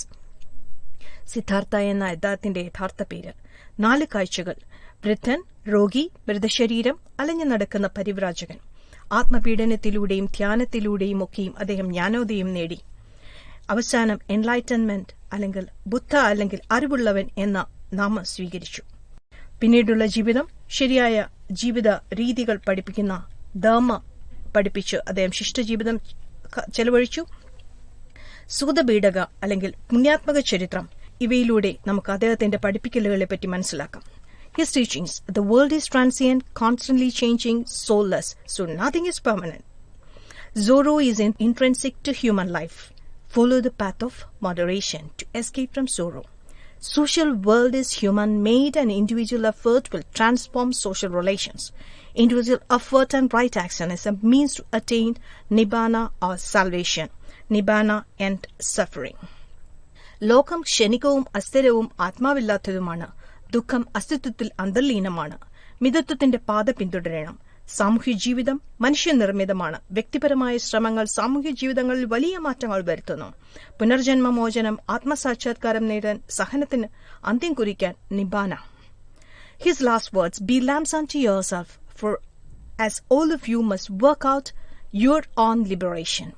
അദ്ദേഹത്തിന്റെ അനുയായികൾ monks, തേരീസ് and lay people. Monks were teachers of Dharma, lived a simple life, and possessed a bowl, and they lived on alms and so-called bhikkhus. Theories were women members. Ananda, the recommendation of Ananda, Buddha admitted women members into the Sangha. Respected women who had attained liberation, and the first women member is Mahaprajapati Gautama. And Sangha, the organization of monks. Initially only male members were admitted. Members included kings, wealthy men, gahapatis, workers, slaves, and craftspeople. All are equal. Follow the tradition of ganas or sanghas. Consensus were reached through discussions. If failed, decisions by voting. ധർമ്മം പഠിപ്പിക്കുന്ന അധ്യാപകരാണ്, ആചാര്യരാണ് മങ്കുകൾ, സന്യാസിമാർ. ലളിത ജീവിതം നയിച്ചു ഒരു പാത്രവും ഭിക്ഷയെടുത്തുമാണ് അവർ പാത്രം കൊണ്ടു നടന്ന ഭിക്ഷയെടുത്തുമാണ് അവർ ജീവിച്ചിരുന്നത്. തേരികൾ സ്ത്രീ അംഗങ്ങളാണ്. മോക്ഷം സിദ്ധിച്ച ബഹുമാന്യ വനിതകൾ എന്ന് പറയുന്നു. ആദ്യത്തെ തേരി എന്ന് പറയുന്നത് മഹാപ്രജാപതി ഗൗതമ. സാധാരണക്കാർ കുറേയധികം അംഗങ്ങളുണ്ടായിരുന്നു. രാജാവ്, ധനവാൻ, തൊഴിലാളി, അടിമ, കരകൗശല പണിക്കാർ. Next is stupas. Chaityas. Chaityas were sacred places of worship. Vishuddha Sthalam. The presence of features like trees, unique rocks, small shrines, and places with awe-inspiring natural beauty. സവിശേഷമായ വൃക്ഷങ്ങളോ അസാധാരണ ശിലകളോ അസാധാരണ പ്രകൃതി സൗന്ദര്യമുള്ള പ്രദേശങ്ങളോ ചെറുക്ഷേത്രങ്ങളുള്ള സ്ഥലങ്ങളോ ആണ് ചൈത്യങ്ങൾ. ചൈത്യ, the word derived from the word chida, ശവദാഹത്തിനായുള്ള ചിതം. Buddhist literature mentioned a number of chaityas, that is the sacred places associated with Buddha's life. Lumbini, Bodh Gaya, Saranath, and Kushinagara. How were the stupas built? By donations. Donations, we can see the details in the inscriptions of the stone railings and pillars. Who made the donations? Kings like Shatavahanas, guilds of ivory workers, men, women, bhikkhus and bhikkhunis, that is the monks and nuns. The structure of stupa. The meaning of stupa is heap. At first the stupa is a very simple structure, later it became very complex. The semicircular mount is called anda. It was a symbol of dharma. This dome is meant for circumambulation or pradakshina. Above the anda is a balcony-like structure called hamika. Arising from hamika, a mass called yashti. Yashti, covered by an umbrella-like structure called chhatri. Chhatri meant to honor and shelter the relics. Around the mount was a railing. The railing separated the sacred space from the secular space. Kuna എന്നർത്ഥം ലളിതമായ മന്മയുടെ പിന്നീട് സങ്കീർണ ഘടനയായി രൂപാന്തരപ്പെട്ടു. ധർമ്മത്തെ സൂചിപ്പിക്കുന്നു. അർത്ഥവൃത്താകൃതിയിലുള്ള ഘടനയാണ് ഭക്തർ ഘടികാരദിശയിൽ വലം വെക്കുന്നത്. അണ്ടിയുടെ മുകളിൽ ബാൽക്കണി പോലെയുള്ളത് ഹാർമിക, ഹാർമികയിൽ നിന്നുയരുന്നത് കൊടിമരം യഷ്ടി, ഇതിന് മുകളിൽ ഉയർന്നു നിൽക്കുന്ന കുട ഛാത്രി, മൺമേടിനു ചുറ്റും കൽവേലികൾ. ഈ വേലികൾ സ്തൂപത്തിലെ വിശുദ്ധയിടത്തെയും പുറത്തെ ലൌകികയിടത്തെയും വേർതിരിച്ചു നിർത്തുന്നു. Stone's railings have slabs with inscriptions of donors in Brahmi script. Brahmi ലിപിയിലുള്ള ലിഖിതങ്ങൾ നമുക്ക് കാണാൻ സാധിക്കും. Amaravati Stupa, Earths in Andhra Pradesh. In 1796, a local Raja tried to build a temple by the stones of Amaravati, and then came Colin Mackenzie. He made detailed drawings of sculpture, but his reports were not published. In 1854, Walter Elliot, he observed that he took the sculptures to the Asiatic Society of Bengal at Calcutta, India office in Madras, and to London. He discovered the Western Gateway. After Walter Elliot, these marbles were called the Elliot marbles. Cole did not succeed in preserving Amaravati. Mahachaitya of Amaravati is now just an insignificant little mound. 1796 ഒരു ക്ഷേത്രം നിർമ്മിക്കാൻ ഒരു പ്രാദേശിക രാജാവ് അമരാവതി സ്തൂപത്തിന്റെ കല്ലുകൾ ഉപയോഗിച്ചു. Colin McKinsey കുറച്ചു വർഷങ്ങൾക്ക് ശേഷം വിശദമായ ചിത്രങ്ങൾ വരച്ചെങ്കിലും ആ റിപ്പോർട്ടുകൾ പ്രസിദ്ധീകരിക്കപ്പെട്ടില്ല. വാൾട്ടർ എലിയറ്റ് ഈ ശിലാഫലകങ്ങൾ ബംഗാൾ, മദ്രാസ്, ലണ്ടൻ എന്നിവിടങ്ങളിലേക്ക് കൊണ്ടുപോയി. ഇതിനെ എലിയറ്റ് മാർബിൾസ് എന്നറിയപ്പെടുന്നു. പടിഞ്ഞാറെ പ്രവേശന കവാടം കണ്ടെത്തിയത് അദ്ദേഹമാണ്. Next topic is Mahayana Buddhism. The worship of Buddha and Bodhisattvas. Called the Great Vehicle, Buddha is a savior to ensure salvation. Bodhisattva, deeply compassionate beings who accumulated merit to help others to achieve Nibbana. മോക്ഷം പ്രാപിക്കാനായി മറ്റുള്ളവരെ സഹായിക്കാനായി തങ്ങളുടെ കഴിവുകൾ ഉപയോഗിക്കുന്നവരാണ് ബോധിസത്വൻ. ബുദ്ധനെ ഒരു രക്ഷകനായി കാണുന്നു. വലിയ വാഹനമെന്നറിയപ്പെടുന്ന മഹായാനം ബുദ്ധനെയും ബോധിസത്വനെയും പ്രാർത്ഥിക്കുന്നു. ഇപ്പോൾ നിങ്ങൾ കേട്ടുകൊണ്ടിരിക്കുന്നത് കൈറ്റ് വിക്ടേഴ്സ് തയ്യാറാക്കിയ ഫസ്റ്റ് ബെൽ ഫോക്കസ് ഏരിയയെ അധികരിച്ചുള്ള ഓഡിയോ ക്ലാസ്. നമുക്ക് ഇനി മറ്റൊരു തീമിനെ പരിചയപ്പെടാം. It is through the eyes of travellers, സഞ്ചാരികളുടെ കണ്ണുകളിലൂടെ എന്ന 5ാമത്തെ തീം. നമ്മൾ ഈ തീമിന്റെ ഉള്ളടക്കത്തിൽ 3 സഞ്ചാരികളെ കുറിച്ചാണ് പരാമർശിക്കുന്നത്. അവരാരൊക്കെയാ? ഒന്ന് അൽബറൂണി, മറ്റൊന്ന് ഇബൻ ബത്തൂത്ത, മറ്റൊരാൾ ഫ്രാങ്കോയിസ് ബെർണിയർ. അൽബറൂണി എവിടെ നിന്ന് വന്നു എന്ന് നിങ്ങൾ ഓർക്കണം. He was from Uzbekistan. അദ്ദേഹം എഴുതിയ കൃതി കിതാബുൽ ഹിന്ദാണെന്ന് ഓർക്കണം. അതുപോലെ തന്നെ Ibn Battuta he was a Moroccan traveller. അദ്ദേഹത്തിന്റെ പ്രധാനപ്പെട്ട കൃതി ഏതായിരുന്നു? It was Rihla. അതുപോലെ ഫ്രാങ്കോയിസ് ബെർണിയർ, ഫ്രഞ്ചുകാരനായ a doctor with a difference, വ്യത്യസ്തനായ ഒരു ഡോക്ടർ എന്ന് വിശേഷിപ്പിക്കാൻ കഴിയുന്ന ഫ്രാങ്കോയിസ് ബെർണിയർ, അദ്ദേഹത്തിന്റെ പ്രധാനപ്പെട്ട കൃതി travels in the Mughal empire ആണ് എന്നുകൂടി നിങ്ങൾ ഓർത്തു വെച്ചേക്കേണ്ടതാണ്. ഈ മേഖല നിങ്ങൾ പരിശോധിക്കുമ്പോൾ അല്ലെങ്കിൽ നിങ്ങൾ ഇതിനെ പഠിക്കാൻ ശ്രമിക്കുമ്പോൾ ഇങ്ങനെയുള്ള കാര്യങ്ങൾ നിങ്ങളൊന്ന് ശ്രദ്ധിക്കുക. ഏതൊക്കെയാണതെന്ന് ഞാൻ പറയട്ടെ. The conditions of India in the lights of the accounts of these Al-Biruni, then Ibn Battuta and his accounts. Al-Biruni ആ കാലഘട്ടത്തിലെ ഇന്ത്യയുടെ സാഹചര്യങ്ങൾ എങ്ങനെയാണ് പരിചയപ്പെടുത്താൻ ശ്രമിച്ചത്, ഇബൻ ബത്തൂത്ത എങ്ങനെയായിരുന്നു അദ്ദേഹത്തിന്റെ രചനകളിൽ ഇന്ത്യൻ സാഹചര്യങ്ങളെ പുനഃസൃഷ്ടിക്കാൻ ശ്രമിച്ചത് എന്ന് ഓർക്കുക.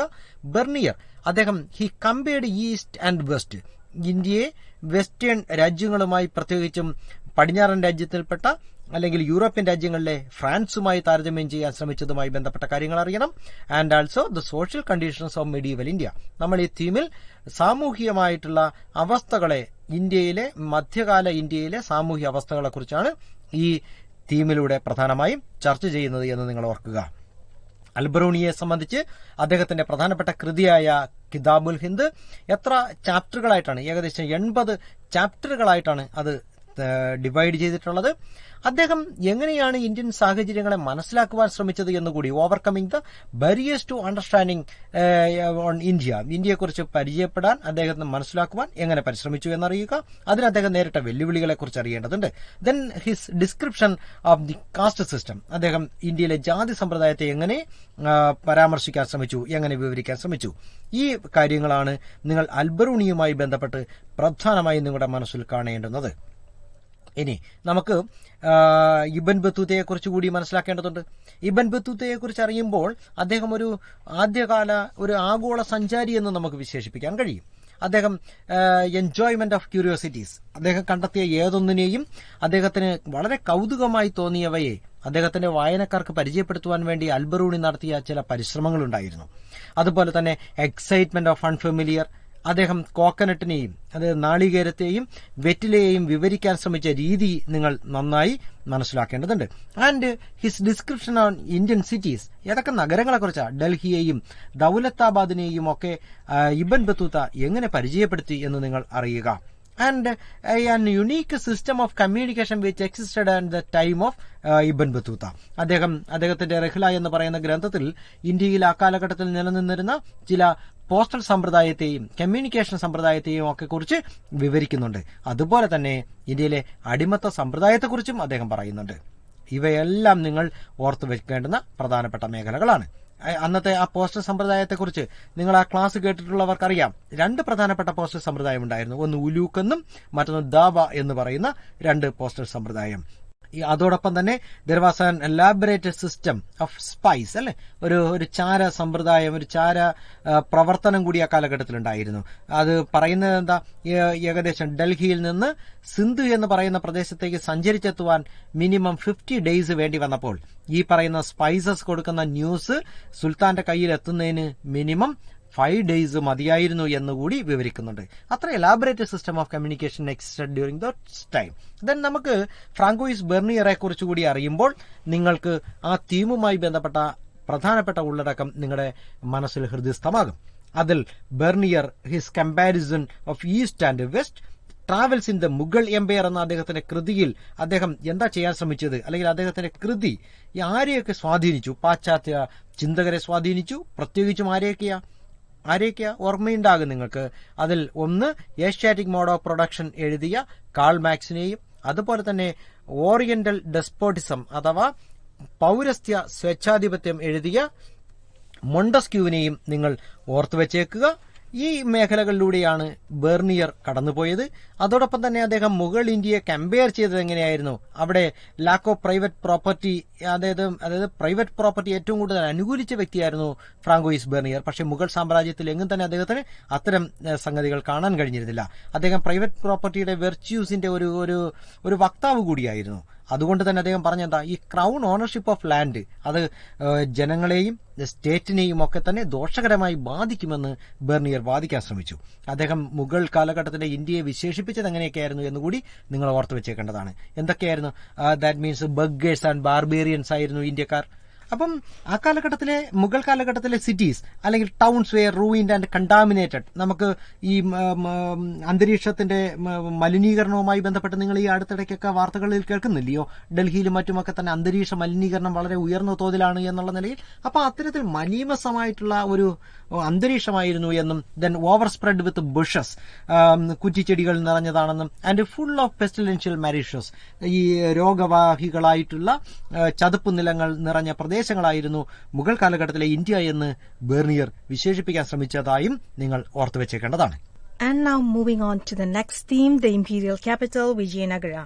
ഒരു രാജകീയ തലസ്ഥാനം Vijayanagaram. The thrust areas.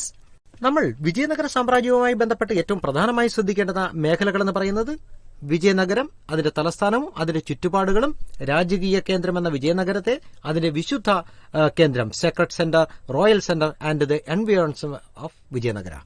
Vijayanagara has a different or distinctive layout and building style. The first topic is water resources. It's located in the natural basin of the Tungabhadra River. The stunning granite hills and the streams, the embankments, or the rise structure for reservoirs. It's an arid zone, so need large arrangements to store rainwater. Most important works were Kamalapuram Tank and Hiriya Canal. വിജയനഗരത്തിന്റെ ജലസ്രോതസ്സുകൾ വരണ്ട മേഖലയായിരുന്നു. തുംഗഭദ്ര നദിയുടെ മടിത്തട്ടിൽ ജലസംഭരണികൾ ഉണ്ടായിരുന്നു. പാറക്കെട്ടിൽ നിന്നുള്ള അരുവികൾ, ഹിരിയ canal, കമലാപുരം കുളം ഇവയൊക്കെയും ആ വരണ്ട മേഖലയെ സമ്പുഷ്ടമാക്കാൻ ഉള്ള പ്രവർത്തനങ്ങൾ അവിടെ നടന്നിരുന്നു. ഫോർട്ടിഫിക്കേഷൻസ്. Forts enclosed agricultural lands and forests. It also linked the hills. Construction is tapered. No mortar or cementing agent. Stone blocks were wedge-shaped. In a portion filled with river, it is the square or the rectangular bastions or projections. Abdur Razzaq, the ambassador from Persia, mentioned 7 lines of forts. Why they did this fortification, or they surround agricultural lands with forts? Medieval kings built large granaries to store food. Vijayanagara rulers took a little step forward of making use of this strategy for protecting fields. Fort has well-guarded gates which regulate access. The gates has an arch and dome over it. These features were introduced by the Turkish Sultanate and it's called Indo-Islamic style. കോട്ട മതിലുകൾ കൃഷിഭൂമിയെയും വനത്തെയും ഉൾക്കൊള്ളുന്നു. കുന്നുകളെ ബന്ധിപ്പിച്ചു. ചാന്ത് ഉപയോഗിച്ചിട്ടില്ല. കല്ല് ആപ്പിന്റെ ആകൃതിയിലാണ്. കൊത്തളങ്ങൾ തള്ളി നിൽക്കുന്നു. മധ്യകാല ഉപരോധത്തിന്റെ ഒരു പ്രത്യേകത ശത്രുക്കളെ പട്ടിണിക്കിട്ട് കൊല്ലുകയായിരുന്നു. അതുകൊണ്ട് രാജാക്കന്മാർ ധാന്യപ്പുരയ്ക്ക് പകരം ശക്തമായ സുരക്ഷയുള്ള കവാടങ്ങളാണ് വിജയനഗര രാജാക്കന്മാർ സ്വപ്നം കണ്ടത്. കവാടത്തിന്റെ കമാനവും മകുടവും ഇൻഡോ ഇസ്ലാമിക് ശൈലിയെ വിശേഷിപ്പിക്കുന്നു. റോഡുകൾ constructed in valleys avoiding the rocky terrains. The roads from the temple gates were lined by bazaars. പാറപ്രദേശങ്ങൾ ഒഴിവാക്കി താഴ്വരയിലൂടെയാണ് റോഡുകൾ നിർമ്മിച്ചിരിക്കുന്നത്. ഓരങ്ങളിൽ നമുക്ക് ക്ഷേത്രറോഡുകളിൽ നമുക്ക് കമ്പോളങ്ങൾ കാണാൻ സാധിക്കും. The urban core. Roads lead to urban core. There's very little evidence of the houses of ordinary people. We can find Chinese porcelain there, which is thought to be the site occupied by the rich traders. It's also the Muslim residential quarter. The tombs and mosques resemble the mandapas of temples. Field survey shows that there were many shrines and many temples which show the variety of cults of different communities. Barbosa, the 16th century Portuguese traveler, says that the houses of the ordinary people were thatched, well-built, and arranged according to occupation in long streets with many open places. And sources of water for the common people, well, rainwater tanks and temple tanks. സാധാരണ ജനങ്ങളുടെ വീടുകളെപ്പറ്റി വളരെ ചുരുക്കം തെളിവുകൾ മാത്രമാണ് നമുക്കുള്ളത്. മനോഹരങ്ങളായി Chinese മൺപാത്രങ്ങൾ കണ്ടെത്തിയിട്ടുണ്ട്. സമ്പന്ന വ്യാപാരികൾ ഉപയോഗിച്ചിരുന്ന ആവാം. മുസ്ലിം താമസ സ്ഥലമായിരുന്നു ഇത്. വാസ്തുവിദ്യ നോക്കിയാണെങ്കിൽ ക്ഷേത്രമണ്ഡപങ്ങൾക്ക് സമാനമാണ്. ഫീൽഡ് സർവേയിൽ നിന്ന് നമുക്കൊരു കാര്യം വ്യക്തമുണ്ട്. അനേകം എണ്ണമറ്റ ക്ഷേത്രങ്ങളും ദേവാലയങ്ങളും അവിടെയുണ്ട്. ഇതിന്റെ അർത്ഥം വിവിധ വിശ്വാസക്രമങ്ങൾ അവിടെ ഒരുമിച്ച് താമസിച്ചിരുന്നു.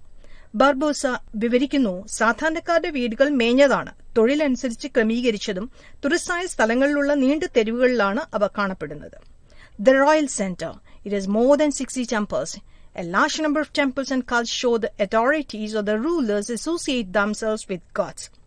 30 building complexes identified as palaces. Buildings do not seem to associate with rituals.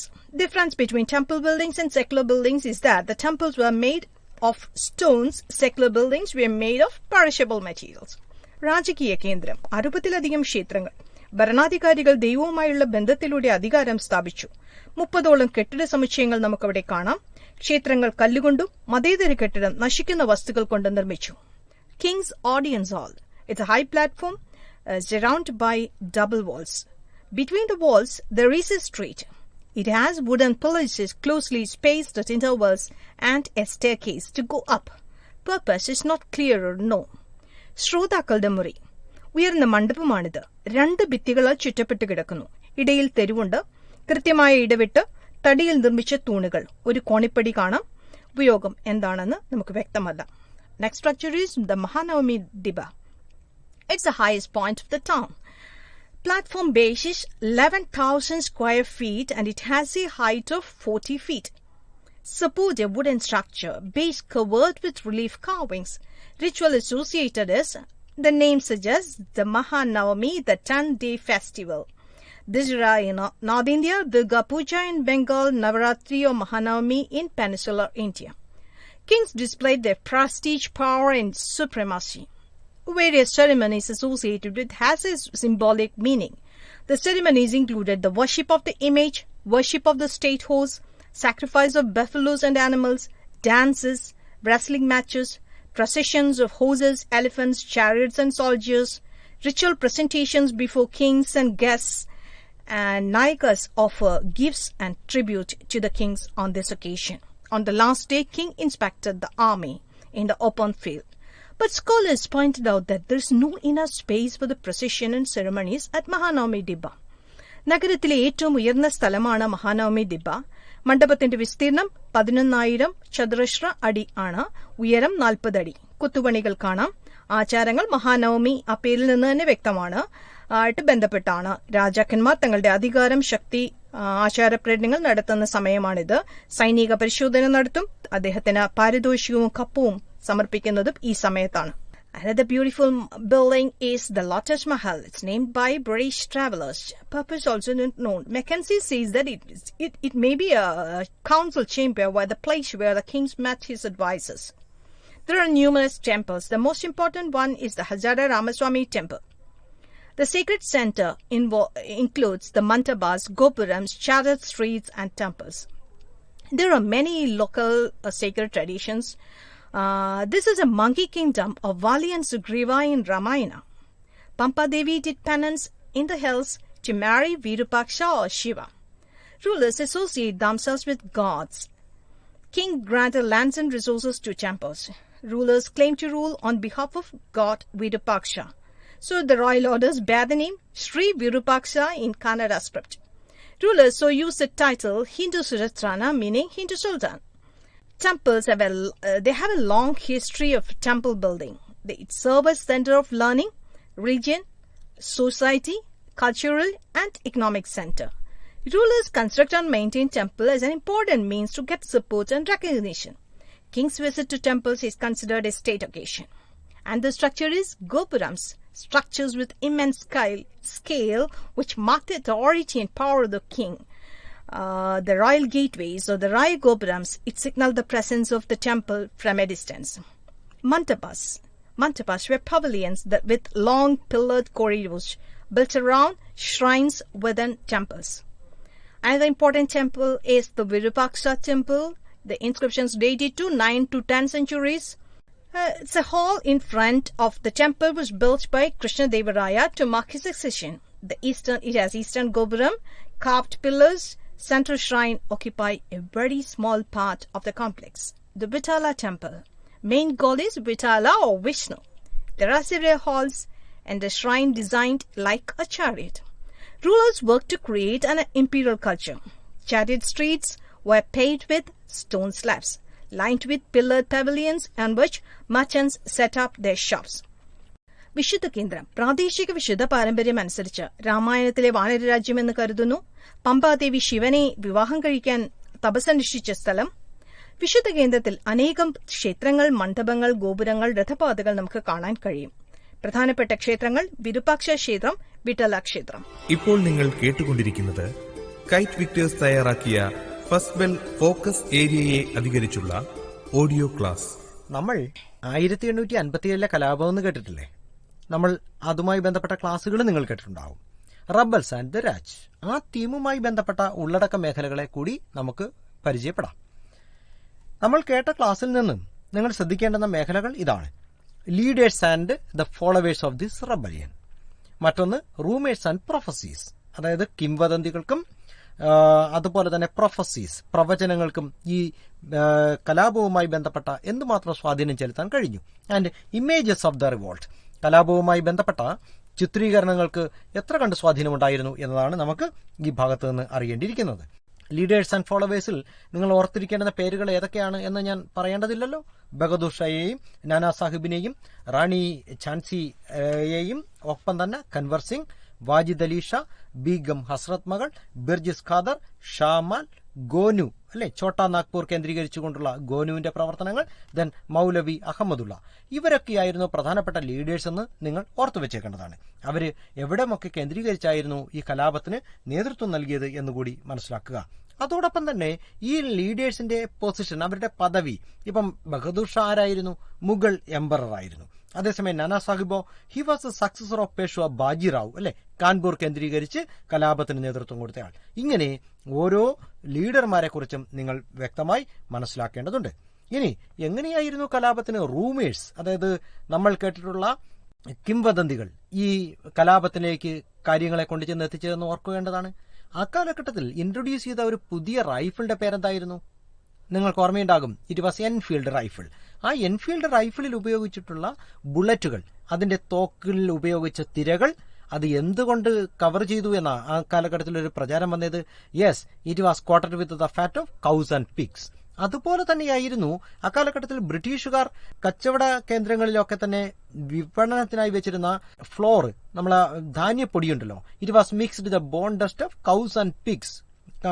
പശുവിന്റെയും പന്നിയുടെയും ഒക്കെ തന്നെ ബോൺ ഡസ്റ്റ് കൊണ്ട് എല്ല് പൊടികൾ മിക്സ് ചെയ്ത ധാന്യപ്പൊടികളായിരുന്നു മാർക്കറ്റിൽ അവൈലബിൾ ആകുന്നത് എന്ന നിലയിൽ ഒരു കിംവദന്തി ആ കാലഘട്ടത്തിലുണ്ടായിരുന്നു. മാത്രമല്ല, ഇന്ത്യക്കാർ എമ്പാടും വിശ്വസിച്ചതെന്താ? The British they will destroy the caste and religion of Hindus and Muslims. ഹിന്ദുക്കളുടെയും മുസ്ലിങ്ങളുടെയും മതത്തെയും വിശ്വാസങ്ങളെയും ഒക്കെ തകർക്കുമെന്നായിരുന്നു ബ്രിട്ടീഷുകാർ ചെയ്യുമെന്ന് ഇന്ത്യക്കാർ വിശ്വസിച്ചു. അതുപോലെ തന്നെ ഇന്ത്യക്കാർ വിശ്വസിച്ച മറ്റൊരു പ്രധാനപ്പെട്ട ഒരു കിംവദന്തി എന്തായിരുന്നു? The convert Indians to Christianity. ക്രിസ്തു മതത്തിലേക്ക് ഇന്ത്യക്കാരെ പരിവർത്തനം ചെയ്യും, അല്ലെങ്കിൽ അവരെ മതപരിവർത്തനം നടത്തുമെന്ന ഒരു കിംവദന്തിയും അക്കാലഘട്ടത്തിൽ റൂമറായി പുറത്തു വന്നു.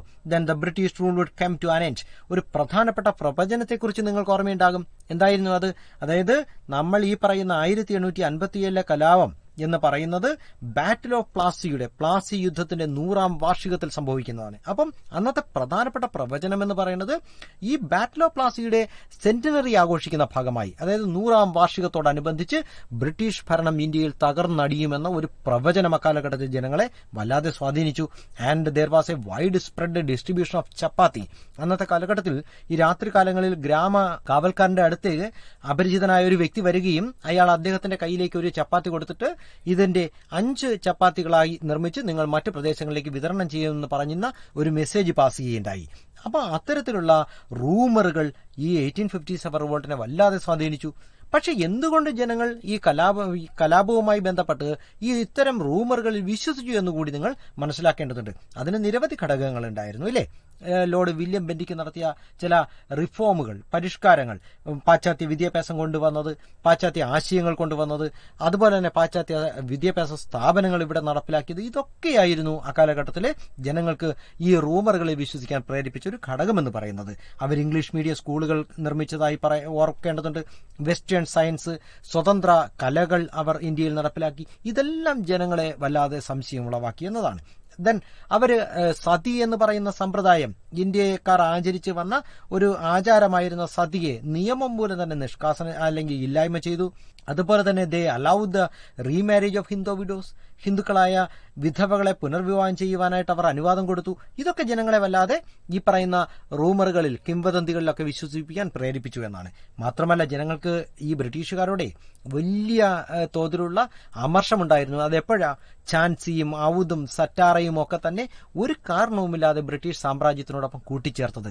നിങ്ങൾ ഈ എന്തുകൊണ്ട് ജനങ്ങൾ കിംവദന്തിയിൽ വിശ്വസിച്ചു എന്ന് പഠിക്കുമ്പോൾ ഇവയെല്ലാം നിങ്ങളുടെ മനസ്സിലുണ്ടാകണം. അതുപോലെ തന്നെയായിരുന്നു ബ്രിട്ടീഷുകാർ നടപ്പിലാക്കിയ പുതിയ ഭരണക്രമവും പുതിയ നിയമങ്ങളും, അതുപോലെ തന്നെ നികുതി കളക്ട് ചെയ്യാനായിട്ട് അവർ ഏർപ്പെടുത്തിയിട്ടുള്ള ചില നടപടികളും ഒക്കെ നിങ്ങളുടെ മനസ്സിൽ ഓർക്കേണ്ടതാണ്. അതിനോടൊപ്പമാണ് ഇത്തരം റൂമറുകളിൽ വിശ്വസിപ്പിക്കാൻ ജനങ്ങളെ പ്രേരിപ്പിച്ച ഒരു പ്രധാനപ്പെട്ട ഘടകമായിരുന്നു അക്കാലഘട്ടത്തിലെ ക്രിസ്തീയ മിഷണറിമാരുടെ പ്രവർത്തനം എന്നുകൂടി ഓർക്കുമ്പോൾ നമ്മൾ ജനങ്ങൾ എന്തുകൊണ്ട് റൂമറുകളിൽ വിശ്വസിച്ചു എന്ന മേഖല പൂർണ്ണമായും നിങ്ങളുടെ മനസ്സിലുണ്ടാകും. മാത്രമല്ല, 1857 വിപ്ലവത്തെക്കുറിച്ച് ജനങ്ങളിലും അല്ലെങ്കിൽ പ്രത്യേകിച്ച് ഇന്ത്യക്കാരിലും ബ്രിട്ടീഷുകാരിലും പലതരത്തിലുള്ള പ്രതികരണങ്ങൾ ഉളവാക്കുവാൻ അക്കാലഘട്ടത്തിൽ ഇമേജുകൾക്ക്, ചിത്രീകരണങ്ങൾക്ക് ഒരു വലിയ സ്വാധീനം ചെലുത്തിയതായി നിങ്ങൾക്ക് ക്ലാസ്സുകളിലൂടെ മനസ്സിലായിട്ടുണ്ടാകും. ആ ചിത്രങ്ങളെയും നിങ്ങളുടെ മനസ്സിൽ കാണണം. ഏതൊക്കെയായിരുന്നു അത്? തോമസ് ജോൺസ് ബാർക്കർ, ഇല്ലേ? അദ്ദേഹം വരച്ച ചിത്രത്തിന്റെ പേരെന്തായിരുന്നു? Relief of Lucknow. മറ്റു ചില ചിത്രങ്ങളുടെ പേര് കൂടി ടീച്ചർ പറഞ്ഞു തരും, നിങ്ങളൊന്ന് കേട്ടു നോക്കൂ. In Memoriam. അതാരായിരുന്നു വരച്ചത്? ജോസഫ് നോയൽ പാറ്റേൺ എന്ന് പറയുന്ന ഇംഗ്ലീഷുകാരനായിരുന്നു, അല്ലെ? മറ്റൊന്നായിരുന്നു മിസ് വീലേഴ്സ് പെയിന്റിംഗ്. യെസ്, ആ മിസ് വീലർ പെയിന്റിംഗ് എന്ന് പറയുന്നത്, അതില് ഈ മിസ് വീലർ എന്ന് പറയുന്ന സ്ത്രീ she fought against the sepoys at കാൺപൂരിലെ ശിപ്പായികളോട് ധൈര്യപൂർവ്വം നേരിടുന്ന ഒരു സ്ത്രീയായി മിസ് വീലറെ ചിത്രീകരിക്കുന്നുണ്ട്. മറ്റൊന്ന് ജസ്റ്റിസ്. അടുത്തത് നമ്മുടെ the British lions vengeance on the Bengal tiger, അല്ലെ? പഞ്ച് എന്ന് പറയുന്ന ബ്രിട്ടീഷ് മാസികയിൽ പ്രസിദ്ധീകരിച്ച ജസ്റ്റിസിനെയും ഈ രണ്ട് ചിത്രങ്ങളുടെയും നിങ്ങൾ ഓർത്തു വെച്ചേക്കണം. അതുപോലെ തന്നെ ദ ഇമേജസ് ഓഫ് എക്സിക്യൂഷൻസ്, ആ കാലഘട്ടത്തിൽ ഈ വധശിക്ഷ നടപ്പിലാക്കുന്നതുമായി ബന്ധപ്പെട്ട ചില ചിത്രങ്ങൾ പ്രസിദ്ധീകരിക്കപ്പെട്ടു, അവയെ ഓർത്തു വെക്കേണ്ടതുണ്ട്. ദെൻ കാനിങ്ങുമായി ബന്ധപ്പെട്ട ഒരു ചിത്രം. അന്നത്തെ കാനിങ് പ്രഭു ബ്രിട്ടീഷുകാരോട് അല്ലെങ്കിൽ ബ്രിട്ടീഷ് ഉദ്യോഗസ്ഥരോട് ആവശ്യപ്പെടുന്നുണ്ട്, ഈ കലാപകാരികളോട് ഒരു ചെറിയ മെഴ്സി നിങ്ങളൊന്ന് കാണിക്കൂ, അവരുടെ പ്രതികരണങ്ങൾ നമുക്ക് അനുകൂലമായി മാറാമെന്ന്. പക്ഷെ അദ്ദേഹത്തെ കളിയാക്കി. അതുപോലെ തന്നെ നിങ്ങൾ ഓർക്കേണ്ടതാണ് ഝാൻസി റാണി. റാണിയെ ഓഫ് ഝാൻസിയെ എങ്ങനെയാണ് നമ്മൾ ചിത്രീകരിക്കുന്നത്? പൗരുഷത്തിന്റെ പ്രതീകമായി എപ്പോഴും നമ്മൾ കേൾക്കുമില്ലയോ? അപ്പൊ ആ കാര്യങ്ങൾ 1857 ഇമേജുകളുമായി ബന്ധപ്പെട്ട് നമ്മൾ ഓർത്തിരിക്കേണ്ടതാണ്. ഇപ്പോൾ നിങ്ങൾ കേട്ടുകൊണ്ടിരിക്കുന്നത് കൈറ്റ് വിക്ടേഴ്സ് തയ്യാറാക്കിയ ഫസ്റ്റ് ബെൽ ഫോക്കസ് ഏരിയയെ അധികരിച്ചുള്ള ഓഡിയോ ക്ലാസ്. നമുക്ക് റബൽ സാമ്രാജ്യം കഴിഞ്ഞതിന് ശേഷം നമ്മുടെ ടെക്സ്റ്റ് ബുക്കിന്റെ മറ്റൊരു മേഖലയിൽ നമ്മുടെ രാഷ്ട്രപിതാവിനെ കുറിച്ച് പറയുന്ന ഭാഗമുണ്ട്. അത് നമുക്ക് വളരെ പ്രാധാന്യത്തോടുകൂടി നമുക്ക് പഠിക്കേണ്ടതുണ്ട്. ടീച്ചർ അതിനെ സംബന്ധിച്ച് നിങ്ങളോട് ഇപ്പോൾ സംസാരിക്കും. Next theme 12, Mahatma Gandhi and the Nationalist Movement, the Civil Disobedience and Beyond. Mahatma Gandhi ദേശീയവാദ പ്രസ്ഥാനം, civil നിയമലംഘനവും അതിനപ്പുറവും. The early struggles of Mahatma Gandhi. South Africa was the making of Mahatma. He first practiced satyagraha there and it succeeded. Then comes the inauguration of Benares Hindu University. Gandhi made his first public appearance where he mentioned in his speech the absence of the millions of the poor. His early satyagraha campaigns were, in 1917, the Champaran Satyagraha.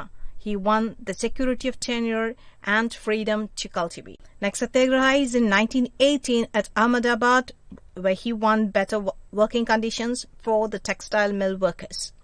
In 1918, KITE Satyagraha he won the remission of tax for the people. ഗാന്ധിജിയുടെ മഹാത്മ എന്നതിലേക്കുള്ള വളർച്ച south ആഫ്രിക്കയിലാണ് നമുക്ക് കാണാൻ കഴിയുന്നത്. ഗാന്ധിജിയെ എന്ന വ്യക്തിത്വം രൂപപ്പെടുത്തിയത് അദ്ദേഹത്തിന്റെ സൗത്ത് ആഫ്രിക്കയിലെ പ്രവർത്തനമാണ്.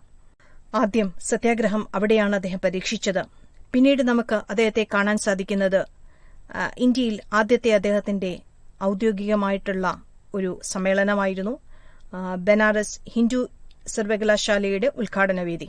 അവിടെ അദ്ദേഹം തന്റെ പ്രസംഗത്തിൽ സൂചിപ്പിക്കുന്നു, അവിടെ ഇല്ലാതെ പോയ അനേക പാവങ്ങളെപ്പറ്റി അദ്ദേഹം പരാമർശിക്കുന്നുണ്ട്. ഗാന്ധിജിയുടെ 3 സത്യാഗ്രഹ പരീക്ഷണങ്ങൾ: ചമ്പാരൻ സത്യാഗ്രഹം, അഹമ്മദാബാദ് സത്യാഗ്രഹം, KITE സത്യാഗ്രഹം.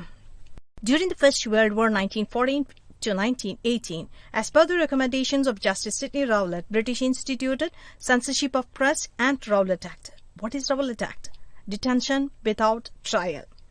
Gandhi made a call for a countrywide campaign of ban against the Rowlatt Act. Life come to a standstill. Shops closed down. Intense protests in Punjab. Gandhian leaders arrested. Got a big climax where in Jallianwala Bagh massacre of April 1919, where British opened fire on a meeting which killed 400 people. Gandhi joined the Khilafat movement which worked for the restoration of Caliphate. Gandhi thought of Hindu-Muslim unity. Gandhi's campaign of non-cooperation. What is non-cooperation? The renunciation of association with British. The response of the people. The boycott of schools and colleges, courts and tax payment. Workers' strike. There were 396 strikes and 6 lakh workers participated. Tribes of Andhra violated forest laws. Farmers of Awadh did not pay tax. Peasants of Kumaon refused to carry lots. And finally, the Chowri Chowra incident. This attack happened in 1922, where the mob attacked and fired police station, killing many policemen in Uttar Pradesh. Gandhi called off non-cooperation movement by citing that he cannot justify the brutal murder. It upholds self-rule, self-discipline. It shook the foundation of the British Raj. Louis Fisher says, epoch in the life of India and Gandhi.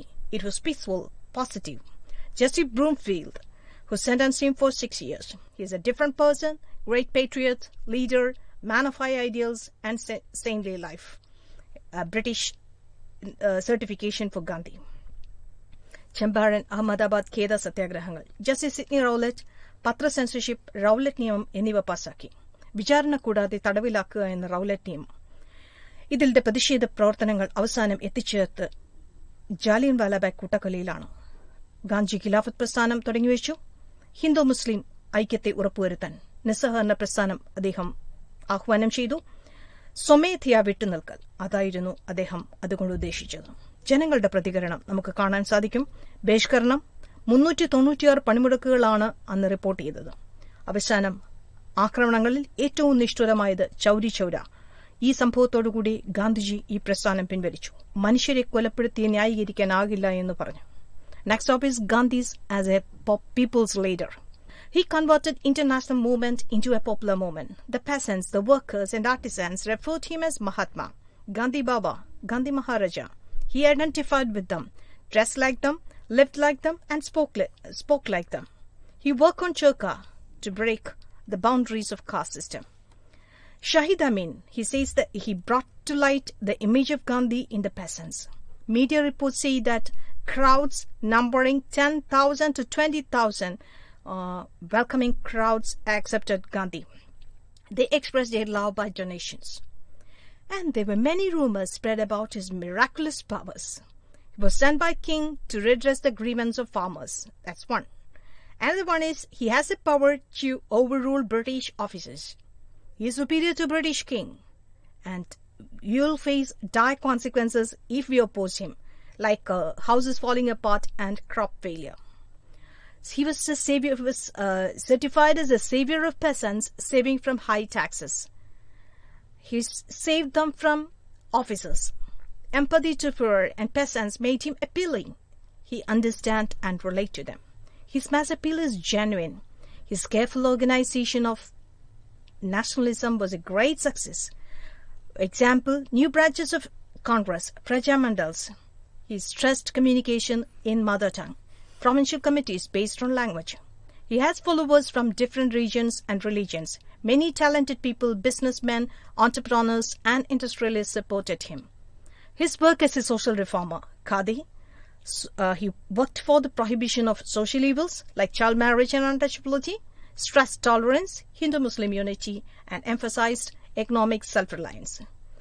Gandhiji ജനങ്ങളുടെ നേതാവ്, ബഹുജന പ്രക്ഷോഭമായി Indian സ്വാതന്ത്ര്യ സമരത്തെ മാറ്റി. മഹാത്മാ എന്ന് അദ്ദേഹത്തെ വിശേഷിപ്പിക്കുന്നു. ജനങ്ങളിൽ ഒരാളായി അവരെപ്പോലെ ജീവിച്ച വ്യക്തിത്വം. ചർക്കയിലൂടെ ജാതി വ്യവസ്ഥയ്ക്കെതിരെ പ്രവർത്തിച്ചു. മാധ്യമങ്ങൾ റിപ്പോർട്ട് ചെയ്യുന്നു, ജനക്കൂട്ടം എവിടെ ചെന്നാലും അദ്ദേഹത്തെ വളരെ സന്തോഷപൂർവ്വം സ്വാഗതം ചെയ്തു. അദ്ദേഹത്തിന്റെ മായിക ശക്തിയിൽ ജനങ്ങൾ ഭയക്കാൻ തുടങ്ങി. ഗാന്ധി ബാബ, ഗാന്ധി മഹാരാജ് എന്നൊക്കെ അദ്ദേഹത്തെ വിശേഷിപ്പിക്കുന്നു. രക്ഷകനായി അനേകർ കരുതി. പാവങ്ങൾ ഉദ്യോഗസ്ഥരിൽ നിന്ന് രക്ഷിക്കുന്ന വ്യക്തിത്വമായ അദ്ദേഹം അവരുമായി താതാത്മ്യം പ്രാപിച്ചു, ഇഴുകിച്ചേർന്നു. അദ്ദേഹത്തിന്റെ ജനസമിതി സംശയാതീതമായിരുന്നു. ദേശീയതയുടെ കൃത്യമായ ആസൂത്രണം അദ്ദേഹം നടത്തി. ഉദാഹരണം, കോൺഗ്രസ് ശാഖകൾ, പ്രജാമണ്ഡലങ്ങൾ. മാതൃഭാഷയ്ക്ക് പ്രാധാന്യം നൽകി. അനുയായികളിൽ പ്രതിഭകളും സമ്പന്നരും ഉൾപ്പെടുന്നു. സാമൂഹ്യ പരിഷ്കർത്താവെന്ന നിലയിലുള്ള അദ്ദേഹത്തിന്റെ പ്രവർത്തനം ഖാദി, സാമൂഹ്യ തിന്മ, സഹിഷ്ണുത, സാമ്പത്തിക സ്വയം പര്യാപ്തത എന്നിവയെ അദ്ദേഹം ഊന്നിപ്പറഞ്ഞു. Role of Gandhi in Indian freedom movement, civil disobedience movement, salt satyagraha. Simon Commission in 1928, an all-white commission to inquire into the conditions of the colony. It's an all-India campaign against the commission. Next is Bardoli Satyagraha of 1928. Next comes the Lahore Congress in 1929, where Gandhi recommended Jawaharlal Nehru as the elected president. Gandhi worked for the leadership too young. Pune Swaraj resolution or complete independence. And Gandhi gave clear directions for celebrating the independence on 26 January 1930. Independence Day celebration, we can see the hoisting of national flags, singing of patriotic songs, beating drums to announcing the time of celebration, and the rest of the day doing constructive work like spinning, service of untouchables, reunion of Hindus and Muslims, and prohibition work. And finally, they have to take a pledge affirming the right to freedom. Next topic is Dandi March. To break the salt law, Gandhi conducted it. Taking salt as an issue is his practical wisdom. British made salt making a state monopoly. Salt is unavoidable, as you all know, to Indian houses. So Gandhi used it against the British. British did not understand its importance. Gandhi gave an advance notice to Viceroy Irwin. On 12 March in 1930, he marched from Sabarmati Ashram to Dandi, and he reached there after 3 weeks and violated the salt law. Number of salt marches were conducted in different parts of the country. Other protests inspired by Gandhi: forest laws broke by the peasants, strike of factory workers, boycotting of courts and educational institutions. Do you know what is the response of the government? Dissenters were detained. 60,000 people, including Gandhi, were arrested. And secret reports of the police say that Gandhi, in his speech, he wanted officers to quit government jobs. The upper castes of Bosnia were asked to rectify the wrongs done to untouchables. Being united is the immediate step to Swaraj. His meetings were well attended by men and women of all castes. Volunteers flocked to freedom movement. Supendra Phulle's comments that Gandhi is gathering more strength. Media reports in the Time magazine of United States, they made fun of Gandhi's looks like spindle frame, spidery lines, etc. They doubt March won't reach its destination and said he's not fit or strong to complete the march. After 1 week, they reported the rulers were desperately anxious and saluted Gandhi as saint and statesman. Importance. This campaigns brought him to world attention. Large-scale participation of women. Kamala Devi Chattopadhyay arrested for breaking salt and liquor laws. Made British realize that British Raj won't last long. Thought of transfer of power. Civil Niyamalankana Prasthanam. Simon Commission. India സന്ദർശിക്കുന്നു 1928 ബാർദോലി സത്യാഗ്രഹം. ലാഹോർ കോൺഗ്രസിൽ തീരുമാനമെടുക്കുന്നു 1929 സ്വാതന്ത്ര്യാഘോഷങ്ങൾക്കായി 26 ജനുവരി 1930 സ്വാതന്ത്ര്യാഘോഷങ്ങൾ നടത്തപ്പെടുന്നു. ഗാന്ധിജിയുടെ കൃത്യമായ നിർദ്ദേശങ്ങൾ അനുസരിച്ച് ആഘോഷങ്ങൾ നടത്തപ്പെട്ടു. 1930 March 12 ഡണ്ടി March നടത്തപ്പെട്ടു. അവിടെ വെച്ച് ഗാന്ധിജി ഉപ്പ് നിയമം ലംഘിച്ചു. അനേകം ഉപ്പ് സമര യാത്രകൾ രാജ്യമെങ്ങും സംഘടിപ്പിക്കപ്പെട്ടു. വനനിയമങ്ങൾ ലംഘിക്കപ്പെട്ടു. തൊഴിലാളികൾ പണിമുടക്കുന്നു. ബഹിഷ്കരണം നടക്കുന്നു. പോലീസിന്റെ രഹസ്യ റിപ്പോർട്ടിൽ ഗാന്ധിജി ഗവൺമെന്റ് ഉദ്യോഗസ്ഥരോട് ജോലി വിട്ട് സ്വാതന്ത്ര്യസമരത്തിലേക്ക് ചേരാൻ ആവശ്യപ്പെടുന്നു. ഉയർന്ന ജാതിക്കാർ എത്രയും പെട്ടെന്ന് തങ്ങൾ പിന്നോക്ക വിഭാഗക്കാരോട് ചെയ്ത തെറ്റിന് പരിഹാരം കണ്ടെത്താൻ ആവശ്യപ്പെടുന്നു. സ്വരാജ് എന്ന് പറയുന്നത് സ്വാതന്ത്ര്യം പൂർണ്ണമായും അതിന്റെ അർത്ഥം എന്താണെന്ന് മനസ്സിലാക്കാൻ ആവശ്യപ്പെടുന്നു. ഐക്യത ഉറപ്പുവരുത്തുന്നു. മാധ്യമ റിപ്പോർട്ടുകൾ കാണിക്കുന്നു ഗാന്ധിജി കൂടുതൽ ശക്തനായി എന്ന് പറയുന്നു. ഒരു പുതിയ യുഗത്തിന് ഗാന്ധിജി തുടക്കം കുറിച്ചു. Next is the dialogues, the roundtable conferences. First roundtable conference in 1930 in London. No Indian leaders participated. Next is the Gandhi-UN Pact of 1931. Called off civil disobedience movement, releasing prisoners, salt manufacture was allowed, but Gandhi could not won the political independence, as critics say. Second roundtable conference in 1931 held at London. All India representation of Congress was challenged by Muslim League princes and Dr. B.R. Ambedkar. It's a failure. Gandhi restarted civil disobedience movement. Next comes 1935 Government of India Act. It gave the assurance of representative government. 1938 elections. Congress won the majority, 8 out of 11. Congress Prime Minister under the supervision of British governor. Second World War. In 1939, British gave assurance of freedom after war. Indians supported British, but the offer was refused and Congress ministries resigned. Individual satyagrahas for freedom were conducted. 1940 resolution of Muslim League for autonomy of the Muslim majority provinces. Winston Churchill's declaration that I do not want to liquidate British Empire. Cripps Mission 1942 under Sir Stafford Cripps. It's a failure due to Congress' demand of appointing an Indian as defense minister in Viceroy's Executive Council. Congress and Leave did not agree on federal government and provincial autonomy. സംവാദങ്ങൾക്ക് നമുക്ക് കാണാൻ സാധിക്കുന്നത് വട്ടമേശ സമ്മേളനങ്ങളാണ്.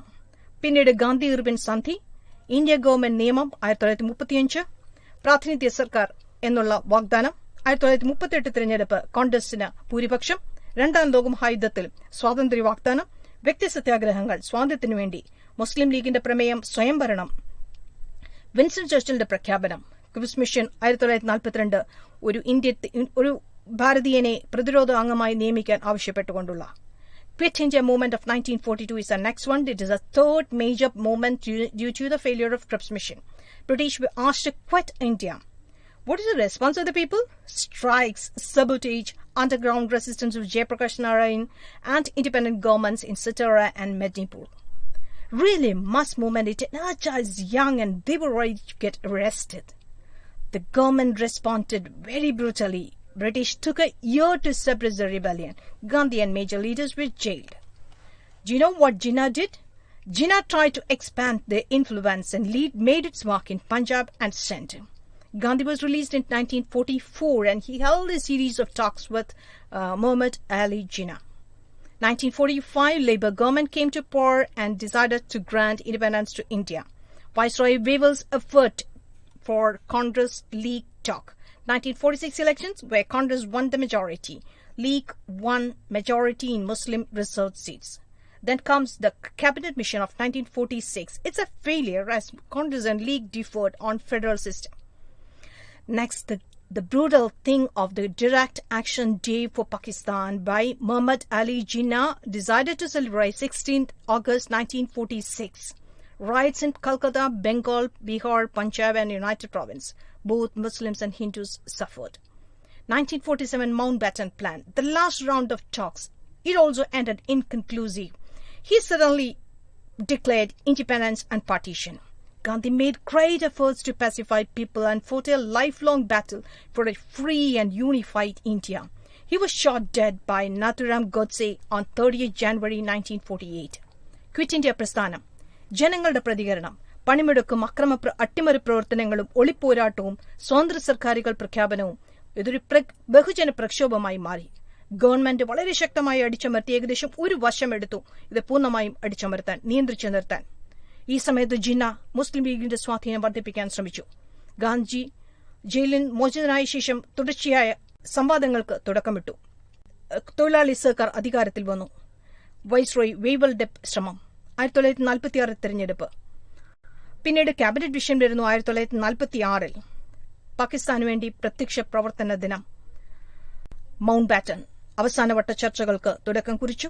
അതും ഒരു ധാരണയിൽ എത്തിച്ചേർന്നില്ല. അവസാനം പെട്ടെന്ന് തന്നെ അദ്ദേഹം സ്വാതന്ത്ര്യം പ്രഖ്യാപിച്ചു. ഇന്ത്യ വിഭജിക്കപ്പെട്ടു. 1948 ഗാന്ധിജി നാഥുറാം വിനായക് ഗോഡ്സെയുടെ വെടിയേറ്റ് മരണമടഞ്ഞു. The Quit India movement of 1942, the response of the people, strike, sabotage and underground resistance, independence government as mass movement. ഇപ്പോൾ നിങ്ങൾ കേട്ടുകൊണ്ടിരിക്കുന്നത് കൈറ്റ് വിക്ടേഴ്സ് തയ്യാറാക്കിയ ഫസ്റ്റ് ബെൽ ഫോക്കസ് ഏരിയയെ അധികരിച്ചുള്ള ഓഡിയോ ക്ലാസ്.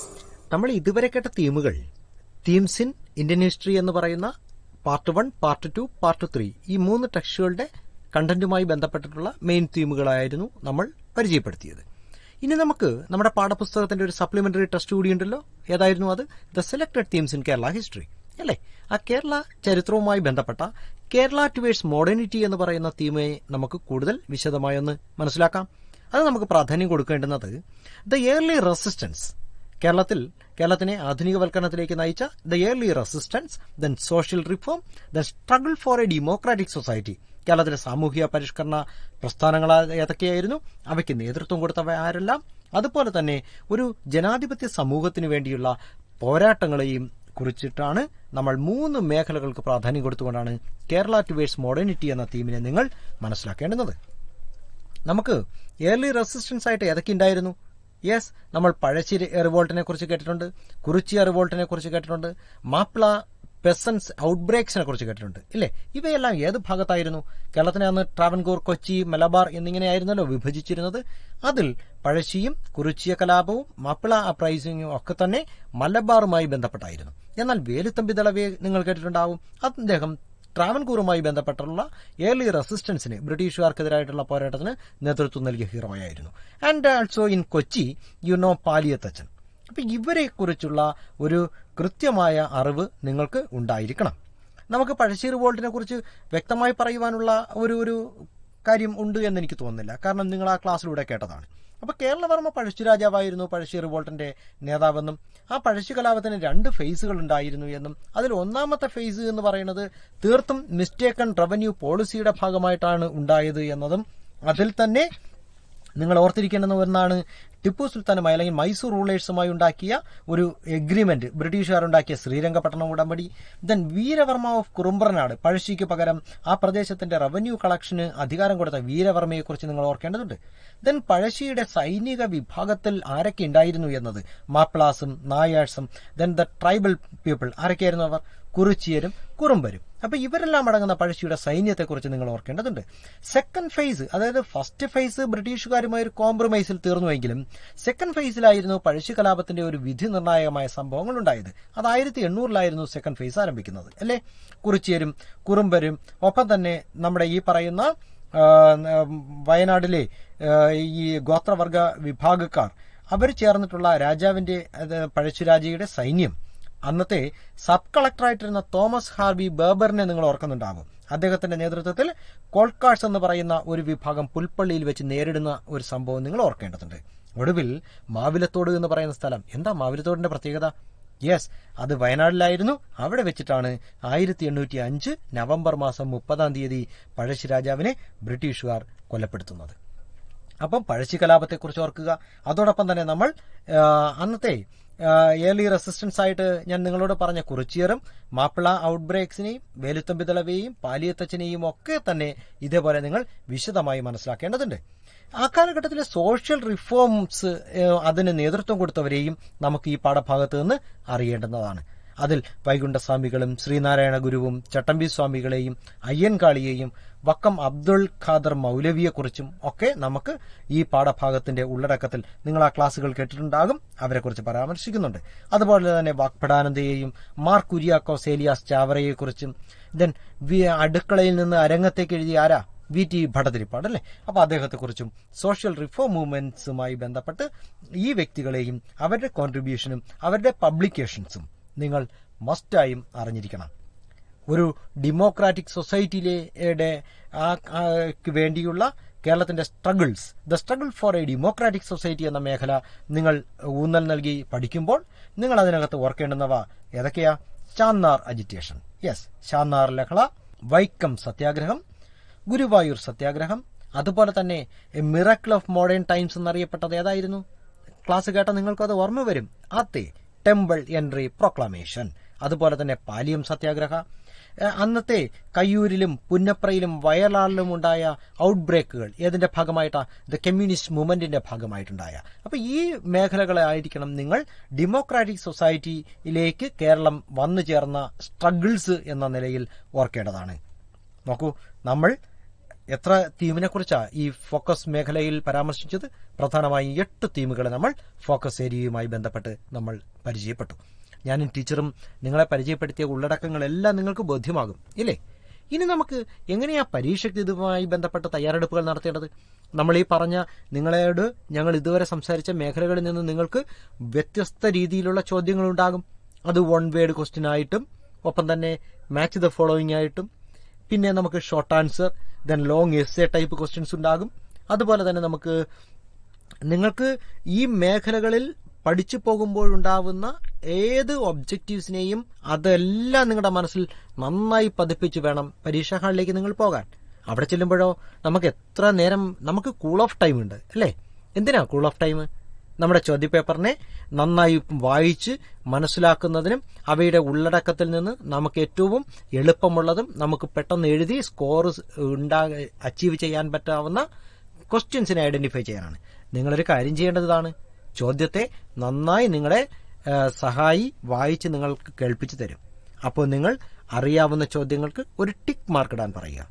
ആ ടിക്ക് മാർക്ക് ഇട്ടതിന് ശേഷം എല്ലാ ചോദ്യവും വായിച്ച് നിങ്ങൾ കേൾക്കുമല്ലോ. കേൾപ്പിച്ചതിന് ശേഷം ആ ടിക്ക് മാർക്ക് ഇട്ട ചോദ്യങ്ങളുടെ ടോട്ടൽ സ്കോർ ഒന്ന് ആഡ് ചെയ്യാൻ പറയണം. അതൊന്ന് കൂട്ടി നോക്കാൻ പറയുക. അപ്പോഴോ നമുക്ക് ഏറ്റവും മാക്സിമം സ്കോർ എത്രയാ? 80 ആണ്. ആ 80 സ്കോറിന് നിങ്ങൾ ഈ പറയുന്ന ടിക്ക് മാർക്ക് ഇട്ട ക്വസ്റ്റ്യൻസിലൂടെ കിട്ടുന്നുണ്ടോ എന്ന് നോക്കുക. ചിലപ്പോൾ അത് എക്സസ് ആവാം, കാര്യം ഇപ്രാവശ്യം നിങ്ങൾക്ക് കൂടുതൽ ചോദ്യങ്ങൾ ഉണ്ടാകും. അപ്പോൾ രണ്ടാമത്തെ ഒരു വായന കൂടി വായിക്കാൻ പറയുക. ഈ ടിക്ക് മാർക്ക് ഇട്ട ചോദ്യങ്ങൾ മാത്രം വായിച്ചിട്ട് അവയിലും നിങ്ങൾക്ക് ഏറ്റവും എളുപ്പത്തിൽ ആൻസർ ചെയ്യാൻ കഴിയുന്ന ചോദ്യങ്ങളെ ഒന്നുകൂടി എന്ത് ചെയ്യുക? ഒന്ന് സോർട്ട് ചെയ്യണം, ഒന്ന് തരംതിരിക്കണം. അങ്ങനെ ഫിൽട്ടർ ചെയ്ത് ആ തീമുകളിൽ ആ ചോദ്യങ്ങളുടെ സ്കോർ ആഡ് ചെയ്ത് മാക്സിമം നിങ്ങൾ 80 സ്കോർ അച്ചീവ് ചെയ്യത്തക്ക തരത്തിലുള്ള ഒരു പ്രിപ്പറേഷൻ നിങ്ങൾ കൂൾ ഓഫ് ടൈമിൽ എടുത്തു വെച്ചതിന് ശേഷമായിരിക്കണം പരീക്ഷാ ടൈമിൽ നിങ്ങൾ പരീക്ഷയ്ക്ക് തയ്യാറാകുവാൻ. Talking about exam, there existed a time when examiners were looking for chances to deduce marks after evaluating scripts. With the passing of time, changes have taken place in evaluation strategies too. Evaluation certainly has become more liberal, not as tight as it used to be. You ought to keep in mind that the underlying principle of the whole business revolves around the trick that somebody somewhere is trying to attach you a price tag from the limited space of your script, and you in turn, from your part, try your best to convince them that you are far too good. whenever you face an exam, always keep in mind that no one has ever faced an exam fully prepared and confident. So all the best. We all with you. Be brave. Give you the best. March forward. Thank you. ഇപ്പോൾ നിങ്ങൾ കേട്ടത് focus ഏരിയയെ അധികരിച്ചുള്ള KITE Victers തയ്യാറാക്കിയ first bell audio class.